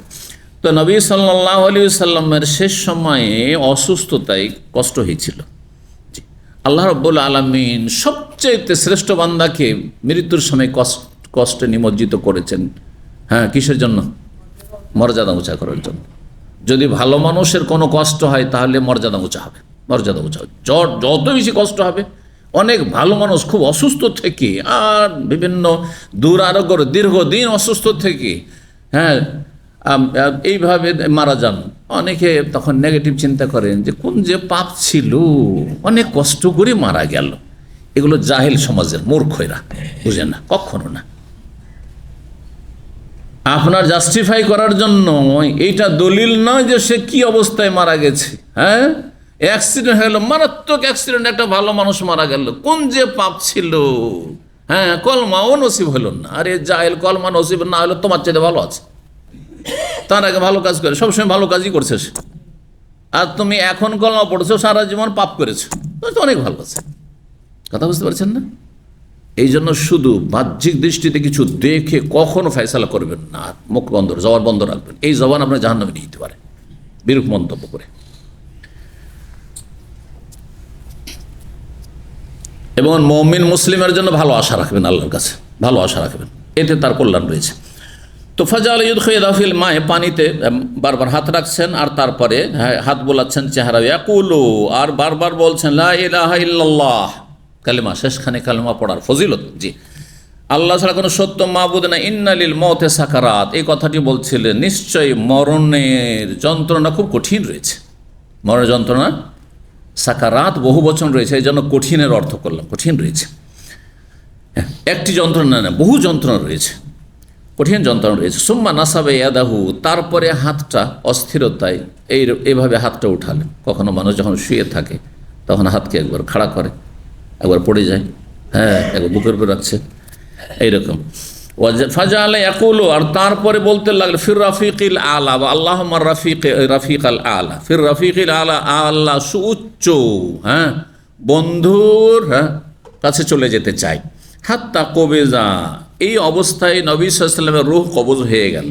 ও মালাত ইয়াদাহু, তখন দেখলাম যে তার হাতটি যে খাড়া ছিল, এইভাবে দাঁড়িয়ে ছিল, সেটি কি হয়ে গেল, এলিয়ে গেল। বুঝেন এলিয়ে যাওয়া, পড়ে গেল, ঝুঁকে গেল। জি, কাল আবু আবদুল্লাহ বলছেন আল উলবা মিনাল খাসাব, এই যে উলবা কাঠের হয় আর রাকুয়া মিনাল আদম চামড়ার হয়। এই পাত্রগুলি এককালে ব্যবহার হতো। কাঠের পাত্র দেখেছেন আপনারা কেউ? মুরব্বীরা কেউ আছে? এই হাত উঠেছে। আমাদের মা খালারাকে দেখতাম লবণ নুন রাখতো কিসে, কাঠের পাত্রে, যাতে করে তাড়াতাড়ি খেয়ে না নেয়। তখনকার যুগে এসব প্লাস্টিকের এইসব পাত্র তো কিচ্ছু আসেনি। 6511 নম্বর হাদিস মনে করছেন মায়েশা রাদিয়াল্লাহু তাআলা আনহা বলছেন, কানা রিজালুন মিনাল আরাবি জুফাতান, কিছু বেদুইন লোক ছিল যারা ছিল অত্যন্ত কঠিন হৃদয়ের। জুফাতান, একটু অসভ্য ছিল, কঠিন হৃদয়ের। যারা যত বেশি অশিক্ষিত হয়, যত বেশি অসভ্য হয়, সভ্যতা দূর হয়, তাদের অন্তরটা তত বেশি শক্ত হয়, বুঝছেন না? কিন্তু আমাদের দেশে বেশি বেশি শিক্ষিতরা, যত বেশি শিক্ষিত তত অহংকারী কেন হয়? একটা জিনিস চিন্তা করেছেন কি? মিলিয়ে দেখবেন আরব দেশের সাথে, যেহেতু আরব দেশে থাকছেন, আরব দেশের মানুষ, যে কোনো আরব দেশ মানে যত শিক্ষিত তত বিনয়ী নমনীয়, আর যত অশিক্ষিত তত বেদুইন, তারপরে অসভ্য। এর বিপরীত আমাদের দেশে গ্রামের মানুষগুলো আমাদের দেশে নমনীয় থাকে, সাদা সিধা মানুষ, সাদা মাঠা বলে না, মোটা খায়, মোটা বুঝে। আর যত শিক্ষিত, যত পদস্থ, তত বেশি দাম্ভিক, অহংকারী, ব্যবহার খারাপ। রাগ করিয়েন না, বাস্তব এটা। আমি আমার নিজের অভিজ্ঞতা থেকে বলছি। আমি এই 60 বছর পার হয়ে যাচ্ছি, বলছি আপনাদের এই অভিজ্ঞতা বলছি। এর কারণ নিয়ে কোনোদিন উদ্ঘাটন করেছেন, চেষ্টা করেছেন? কারণটা কি? এখানকার এরাও মানুষ আর ওরাও মানুষ। তো এখানকার শিক্ষিতরা ভদ্র হয়, অশিক্ষিত অভদ্র হয়। আর ওইখানে আবার আপনার শিক্ষিত নিয়ে বেশি দাম্ভিক হয়, আর অশিক্ষিতরা সাদা সিধা হয়। যে বলতে পারবেন প্রাইজ দেওয়া হবে। ইসলামী শিক্ষা নাই। আসান, মাশাআল্লাহ। ইসলামী শিক্ষা, যত শিক্ষিত হয় তত বেশি মানুষকে ঝুঁকিয়ে দেয়। আর অশিক্ষিত ইসলাম সম্পর্কে বেশি কিছু জানে না, সব বেদুইন ও বকরি ছাগল উঠ নিয়ে মেতে আছে, যারা অশিক্ষিত হয়ে আছে, এই জন্য অভদ্র তারা। আর আমার দেশের সাদা সেদা মানুষরা মোটা খায়, মোটা বোঝে, ধর্মকর্ম করে, ব্যাস ভালো থাকে মোটামুটি। কিন্তু শিক্ষিত হলে ইসলাম ছাড়া সব শিখেছে, যার ফলে দাম্ভিক হয়ে গেছে, অহংকারী হয়ে গেছে। আল্লাহ হেফাজত করুন, আল্লাহ সংশোধন করার তৌফিক দান করুন। 6511 নম্বর হাদিস, ওই হাদিসটি বলছিলাম। ইয়াতুনান নবী সাল্লাল্লাহু আলাইহি ওয়াসাল্লাম, এর আসতো এই বেদুইনগুলো যারা কঠিন অন্তরের, শক্ত অন্তরে, তার নবী সাল্লাল্লাহু আলাইহি ওয়াসাল্লাম আসতো আর জিজ্ঞাসা করতো। তো জিজ্ঞাসা করতো কি? তারা মোটা খায়, মোটা বোঝে, শিক্ষা নেই, কিছু নেই। জিজ্ঞাসা করেন মাতা সাআ ইয়া রাসূলুল্লাহ, কখন কিয়ামত হবে? কিয়ামত জানতে চাই, কদিন পরে হবে, কয় মাস, কয় বছর পরে হবে। উদ্দেশ্য তাদের এটা হইতো আসলে।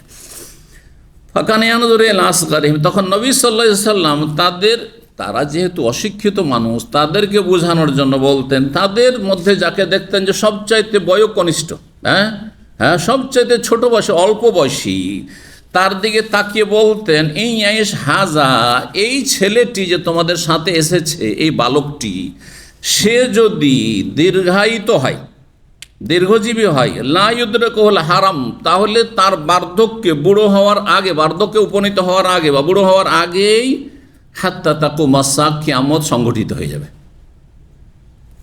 পেরেশান হয়ে যাবেন হাদিসের অর্থে। হ্যাঁ, যে এই যে তোমাদের সাথে এই ছেলেটি আছেন না, বালক, এই ছোট ছেলেটি, ধরেন নবী সাল্লাল্লাহু আলাইহি ওয়াসাল্লামের সামনে ধরেন এই ছেলেটার মতো একটা ছেলে আছে, আর অন্যরা সব বেদইন একটু বয়স্ক।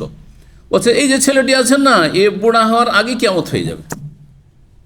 তো এখন ছেলেটি বেঁচে আছে নাকি, বুড়ো হয়নি নাকি? 1400 বছর হয়ে গেল, কিয়ামত এখনো হয়নি, তাই না? অর্থ কি হবে হাদিসের? জি হ্যাঁ, হাত্তা তাকুমা সাআতুকুম, তোমাদের কিয়ামত হয়ে যাবে। জি দেখি। অর্থাৎ এই বাচ্চাটা ছোট আছে, তার আগে আর মারা যাওয়ার সম্ভাবনা, আর মৃত্যুই কিয়ামতের মরণ, সোজা কথা। এখানে কিয়ামত দুই রকম, একটা হচ্ছে বড় কিয়ামত, একটা ছোট কিয়ামত। বড় কিয়ামত আর ছোট কিয়ামত। বড় কিয়ামত হচ্ছে যেদিন পশ্চিম দিক থেকে সূর্য উঠবে, মানে সারা বিশ্বের ওপর কিয়ামত হয়ে যাবে, পৃথিবী ধ্বংস হয়ে যাবে, হ্যাঁ, আর হিসাব নিকাশ শুরু হয়ে যাবে। আর ছোট কিয়ামত হচ্ছে প্রত্যেকের মরণ, যেদিন আমি মারা গেলাম আমার কিয়ামত শুরু হয়ে গেল। মান মাতা কামাত কিয়ামতুহু, যে মারা গেল তার কিয়ামত শুরু। দুনিয়ার সাথে আর কোনো সম্পর্ক নেই। মৃতদেহ পড়ে আছে, কিন্তু দুনিয়ার সাথে ওর কোনো সংসর্গ নেই। এখন কিছু আছে? কোনো সম্পর্ক নেই। কিয়ামত কায়েম হয়ে গেছে তার, হ্যাঁ, হিসাব নিকাশ শুরু হয়ে গেছে, ইত্যাদি ইত্যাদি। জি, নিয়ামত অথবা সাজা শাস্তি শুরু হয়ে গেছে এটি। তো যদি এই ছেলেটি দীর্ঘজীবী হয়, তো তার বুড়ো হওয়ার আগে কিয়ামত হয়ে যাবে না, তার বুড়ো হওয়ার আগে তোমরা সব মরে যাবে। উদ্দেশ্যে তার বুড়ো হওয়ার আগে তোমরা যতটি আছো, তোমরা বয়স্ক লোক, সব মারা যাবে, তোমাদের কিয়ামত হয়ে যাবে। তো ওইটার জন্য চিন্তা করো, তোমার মরার আগে তুমি সংশোধন করো। জি, ওই কিয়ামত, বড় কিয়ামত কখন হবে এটা জিজ্ঞাসা করার লাভ আছে? ওই বেদুইনরা, তাদেরকে যদি বলা হইতো যে কিয়ামত হবে 1500 বছর পরে, এখন 1447 চলছে, 1500 বছর পরে, তো ওদের কোনো লাভ হইতো? এই উত্তরে কোনো লাভ হইতো না। কিন্তু তাদের বলা হয়েছে যে এই ছেলেটি যদি 60, 70, 80 বছর বাঁচে, হ্যাঁ, তার আগেই তোমাদের কিয়ামত হবে, মানে তার আগে তোমরা মারা যাবে। সুতরাং তাড়াতাড়ি নিজেকে আপডেট করো, ভালো মানুষ হও, হ্যাঁ, ভালো আমল করো। জি, 6512 নম্বর হাদিস। হাদিস বর্ণনা করেছেন আবু কাতাদা ইবনে রিবি আনসারী রাদিয়াল্লাহু তাআলা। তিনি বলেন যে রাসূলুল্লাহ সাল্লাল্লাহু আলাইহি সাল্লামের সামনে দিয়ে একটি জানাজা গেল। কালা বললেন, মুস্তারিহুন ওয়া মুস্তারহাম মিনহু, সে শান্তি পেয়ে গেছে, এই লোকটি শান্তি পেয়েছে, এবং ওয়া মুস্তারহাম মিনহু, তার থেকে অন্যরা শান্তি পেয়ে গেছে, তার থেকে অন্যরা শান্তি পেয়ে গেছে। সে শান্তি নিজে লাভকারী, আর অন্যরা তার থেকে শান্তি লাভকারী। মুস্তারিহু মুস্তারহাম মিনহু, বুঝতে পারলেন না সাহাবীরা? আপনারা বুঝলেন? হ্যাঁ, অল্প লোকই বুঝেছেন। কালু ইয়া রাসূলুল্লাহ, সাহাবীরা জিজ্ঞেস করলেন, মাল মুস্তারি ওয়াল মুস্তারহাম মিনহু, এই জানাজা যে মৃতদেহ গেল, হয় সে আরাম পেয়েছে, হ্যাঁ, এবং তার থেকে অন্যরা আরাম পেয়েছে, দুই আর এক। কালা, নবী সাল্লাল্লাহু আলাইহি ওয়াসাল্লাম তখন ব্যাখ্যা করে বুঝালেন, আল আব্দুল মুমিন বান্দা, মুমিন বান্দা যখন মারা যায়, ইয়াস্তারিহু মিন নাসাবিদ দুনিয়া, সে নিজে শান্তি পেয়ে যায়। দুনিয়াতে কত কষ্ট করতে হচ্ছিল, ডিউটি করতে হচ্ছে না? মারা গেলে আর ডিউটি আছে, দায়িত্ব আছে, হ্যাঁ, টেনশন আছে, ফোরম্যান সুপারভাইজারের গাল খেতে হচ্ছে, মার খেতে হচ্ছে, বেজ্জতি উঠাইতে হচ্ছে, করতে হবে, রোদে ডিউটি করতে হচ্ছে, আর করতে হবে? কিছু করতে হবে না। মুমিন বান্দা আরাম পেয়ে গেছে। জি, তো বলছেন যে মুমিন বান্দা দুনিয়ার কষ্ট ক্লেশ থেকে কি হয়ে যায়? আরাম পেয়ে যায়। হ্যাঁ, কিসে? এলা রহমতিল্লাহ, আল্লাহর রহমত পেয়ে, আল্লাহর রহমত চলে গেছে। ওয়াল আব্দুল ফাজের পাপিষ্ট বান্দা, গুনাহগার, ইয়াস্তারিহু মিনহুল এ মুস্তারাহ মিনহু, ওর থেকে অন্যরা আরাম পেয়ে গেছে, শান্তি পেয়ে গেছে। ইয়াস্তারিহু মিনহুল ইবাদ ওয়াল বিলাদ ওয়াশ শাজার ওয়াদ দাওয়াব, তার থেকে, হ্যাঁ, জাতি আরাম পেয়ে গেছে, অল বিলাদ, দেশ আরাম পেয়ে গেছে, ওয়াশ শাজার, আর গাছপালা আরাম পেয়ে গেছে, ওয়াদ দাওয়াব, জীবজন্তু আরাম পেয়ে গেছে। সবাই কষ্টে ছিল এর কারণে। জালেম যদি থাকে, জালেম মারা গেলে দেশের লোক স্বস্তি পায় না? অনেক জুলুম অত্যাচার করছিল, আলহামদুলিল্লাহ একটা কাফের জালেম তো মরেছে, একটা পাপিষ্ট অন্যায়কারী তো মারা গেছে। অনেক কষ্ট দিচ্ছিল ওদের, নিরীহ মানুষকে নির্যাতন করছিল, হ্যাঁ, আরাম পেয়ে গেছে। এবাদ, মানুষরা আরাম পেয়েছে। বেলাদ, দেশে শান্তি প্রতিষ্ঠা হয়েছে, ভালো মানুষ হয়তো এসেছে, যদি আসে তাহলে, কিন্তু যদি ভালো মানুষ না আসে তাহলে তো মুশকিল। আর অশ্বাজার, গাছপালা, গাছপালা কীভাবে আরাম পায়? হ্যাঁ, এর ব্যাখ্যা বিভিন্ন করা হয়েছে, কিন্তু দেখেন যখন পাপীদের সংখ্যা বেড়ে যায় তখন আল্লাহর গজব নামে না, তখন অনাবৃষ্টি দেখা যায়, দুর্ভিক্ষ দেখা যায়।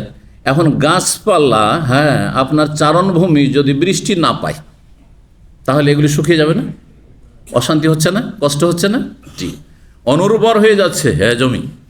তারপরে জীবজন্তু, আল্লাহর আযাব, দুর্ভিক্ষ, পানি নেই, মাঠে ঘাটে কোথাও মরুভূমিতে। চিন্তা করো, মরুভূমিতে যদি এই ওঁটগুলি, এই বকরির পাল যদি পানি না পায় তো কি অবস্থা হবে চিন্তা করুন তো দেখি। আরে ওদের কথা তো বাদ দেন, আপনার বিল্ডিংয়ে যদি এক সপ্তাহ পানি না থাকে, গোটা এলাকায় পানি, কি যে অবস্থা এইখানে এসে বুঝতে পারছেন। আরে ভাই 5 দিন থেকে গোসল করিনি, বিল্ডিংয়ে পানি নেই। উজু করার জন্য যারা নামাজি লোক আরেক বিল্ডিংয়ে যাচ্ছেন, ওখানেও পানি নেই, গোটা মহল্লায় পানি নেই। কি অবস্থা! এরকম অবস্থার সম্মুখীন অনেকে হয়েছেন হয়তো। জি, 6513 নম্বর হাদিস বর্ণনা করছেন আবু কাতাদা, নবী সাল্লাল্লাহু আলাইহি ওয়াসাল্লাম মুস্তারিহ মুস্তারাহ মিনহু, আল মুমিন ইয়াস্তারি, মুমিন ব্যক্তি নিজে আরাম পায়, শান্তি পায়, আর কাফের থেকে অন্যরা আরাম পায়, বা ফাসিক থেকে, পাপিষ্ঠ থেকে। 6500। আচ্ছা, জালেম স্বামী মারা গেছে, স্ত্রীর আরাম পেল না? আচ্ছা, জালেম স্ত্রী, আরে জালেম স্বামী থাকে না, জালেম স্ত্রীও আছে অনেকের। জালেম স্ত্রী খুব অশান্তিতে রেখেছিল, জাহান্নাম, বাড়িকে জাহান্নাম বানিয়ে দিয়েছে, ছেলে মেয়ে জাহান্নাম বানিয়ে দিয়েছে বাবা মায়ের জন্য। এরা মরে গেলে বাপ মা শান্তি পাবে না? পাবে না। স্বামী শান্তি পাবে না? জি, স্ত্রী এরকম, জালেম স্ত্রী মরলে ওই রকম। 6514 নম্বর হাদিস বর্ণনা করছেন আনাস বিন মালিক, রাসূলুল্লাহ সাল্লাল্লাহু আলাইহি ওয়াসাল্লাম বলেন, ইয়াত বল মাইয়াতা সালাসাতুন, মাইয়েতের অনুসরণ করে, মাইয়েতকে যখন কবরস্থানে নিয়ে যাওয়া হয় তার সঙ্গী হয় সালাসা, 3টি বস্তু। ফায়ারজিসনা, 2টো ফিরে আসে, ওয়াবকা মাহু, একটি তার সাথে থেকে যায়। ইয়াত বাহু আহলুহু ওয়া মালুহু আমালুহু, তার অনুসরণ, তার সঙ্গী হয় তার পরিবার পরিজন, ছেলেরা গিয়েছে, আত্মীয় স্বজন গিয়েছে। অমালহু, ধন সম্পদ। আবার কবরস্থানে নিয়ে যাওয়া ধন সম্পদ কোথায় যায়? টাকা পয়সা যায় নাকি? কি যায়? ওই যে মাইয়াদের খাটলিটা গেল, এটাকে বোঝানো হয়েছে। আর দামি চাদর, দেখেন মখমলে চাদর দিয়ে ঢেকে নেওয়া হয়েছে মৃতদেহকে, বোঝা গেছে না? তো এগুলো ফিরে চলে আসে, মাল বলতে এটা বোঝানো হচ্ছে। ও আমালহু, আমলও যায়, কিন্তু ফায়ার যে আহলু, পরিবারের লোকেরা ফিরে চলে আসে দাফন করে। আর তারপর খাটলিতে যে মখমলের দামি চাদর দিয়ে ঢেকে নিয়ে গেছে মৃতদেহকে, সেও ফিরে চলে আসলো। ওয়াবকা আমালহু, আমল থেকে গেল। পাপ নিয়ে গেছেন, পাপের বোঝা থেকে গেল। নেকি নিয়ে গেছেন, নেকি থেকে গেল। তারপরে হাদিস শেষ হতে যাচ্ছে। 6515 নম্বর হাদিস বর্ণনা করছেন রাসূলুল্লাহ সাল্লাল্লাহু আলাইহি ওয়াসাল্লাম থেকে ইবনে ওমর বলেন, কালা রাসূলুল্লাহ সাল্লাল্লাহু আলাইহি ওয়াসাল্লাম বলেন, ইযা মাতা আহাদুকুম, তোমাদের কেউ যখন মারা যায়, ওরিজা আলাইহি মাকআদুহু গুদওয়াতান ওয়া আশিয়্যা, তখন তার জান্নাতের বাসস্থান দেখানো হয় সকাল বিকাল। মুমিন বান্দা হোক আর কাফের হোক, মুমিন হোক আর কাফের হোক, ভালো মানুষ হোক আর কালো মানুষ হোক, পাপী হোক আর নেক সৎ লোক হোক, কি দেখানো হয়? বাসস্থান দেখানো হয়। যদি জান্নাতি হয় তাহলে জান্নাতের ওই আপনার প্রাসাদ দেখানো হবে, অট্টালিকা দেখানো হবে, ওই রাজত্ব, বিশাল রাজত্ব আপনার দেখানো হবে। জাহান্নামী হইলে ওই জাহান্নামে তুমি থাকবে, হাবিয়াতে থাকবে তুমি, অমুক জাহান্নামে থাকবে তুমি, এই জায়গায় তুমি থাকবে, দেখানো হবে। ইম্মান্নার ইম্মাল জান্নাহ, হয় জাহান্নাম না হয় জান্নাত। ফায়ুকালু, আর তাকে বলা হয় আযাবের ফেরেশতা বা রহমতের ফেরেশতা, হাযা মাকআদুকা হাত্তা তুবাসালি, এই হচ্ছে তোমার বাসস্থান, যখন তোমার পুনরুত্থান হবে, হাসরের মাঠ হবে, তখন ওখানে পৌঁছে যাবে, ওই জান্নাতে অথবা জাহান্নামে পৌঁছে যাবে। সর্বশেষ হাদিস 6516 নম্বর হাদিস মানে কাছে মায়েশা রাদিয়াল্লাহু তাআলা আনহা, তিনি বলেন, নবী সাল্লাল্লাহু আলাইহি ওয়াসাল্লাম বলেছেন, লা তাসুব্বুল আমওয়াত, মৃতদেরকে গালমন্দ করিও না। যে কোনো মানুষ যতই শত্রু হোক না কেন, খারাপ হোক না কেন, গালমন্দ করা ভালো কাজ নয়। গালমন্দ করা, দোষ চর্চা করা, ওই লোকটি খারাপ ছিল, এর মধ্যে এই দোষ ছিল, ও খারাপ, ও অভিশাপ, এই না, কোনো নিরর্থক। এইটি হচ্ছে ইসলামের শিক্ষা। লা তাসুব্বুল আমওয়াত, মৃতদেরকে গালমন্দ করিও না। কেন? ফাইন্নাহুম কাদ আফযাউ ইলা মা কাদ্দামু, কারণ তারা যা কিছু করেছে বা অগ্রিম পাঠিয়েছে তা পর্যন্ত পৌঁছে গেছে, যা করে গেছে তা পেয়ে গেছে। যদি ভালো কাজ করে গিয়ে থাকে তাহলে ভালো পেয়েছে, আর যদি পাপ করে থাকে, জুলুম করে থাকে, তো তার শাস্তি পাচ্ছে, যা পাওয়ার পাওনা পেয়ে গেছে। সুতরাং অতিরিক্ত গালমন্দ করিও না, লাভ কি এতে? আরেকটি হাদিসের সাথে মিলিয়ে নেন, যে হাদিসটি আরও এই বিষয়টিকে ফুটিয়ে তুলে। মৃতকে গাল দিলে তার পার্শ্ব প্রতিক্রিয়া বুঝেন? বাংলার চাইতে ইংলিশ বেশি বুঝেন এটার মানুষ। কি সাইড এফেক্ট? হ্যাঁ, ঔষধের সাইড এফেক্ট, ডাক্তারের কাছে গেলে পার্শ্ব প্রতিক্রিয়া। লা তাসুব্বুল আমওয়াত, নবী সাল্লাল্লাহু আরেকটি হাদিস, তোমরা মৃতদেরকে গাল দিও না। ফাতুজুল আহিয়া, মৃতদেরকে গাল দিলে তোমরা তাদের নিকট আত্মীয় বা আত্মীয় স্বজন, প্রিয়জন, আপনজন যারা জীবিত তাদেরকে কষ্ট দেবে। এখন আপনার বাপ ছিল ধরেন জালেম, সুদখোর, আপনি বেঁচে আছেন, আপনার ভাই বোনের আত্মীয় স্বজন বেঁচে আছে, যখন জানবে যে অমুক ব্যক্তি বলছে যে আমার বাপ হারামখোর ছিল, সুদখোর, হ্যাঁ, বদ প্রকৃতির লোক ছিল, জালেম ছিল, তখন আপনাকে ভালো লাগবে না খারাপ লাগবে? কষ্ট দিলেন না? কিছু করতে না পারলেও মনে মনে কষ্ট পাবে যে হাই রে, আমার বাপটা বেঁচে ছিল, তখন তো খারাপ ছিল কিন্তু চলে গেছে, তবুও তার সমালোচনা হইতে আছে, কষ্ট লাগছে না?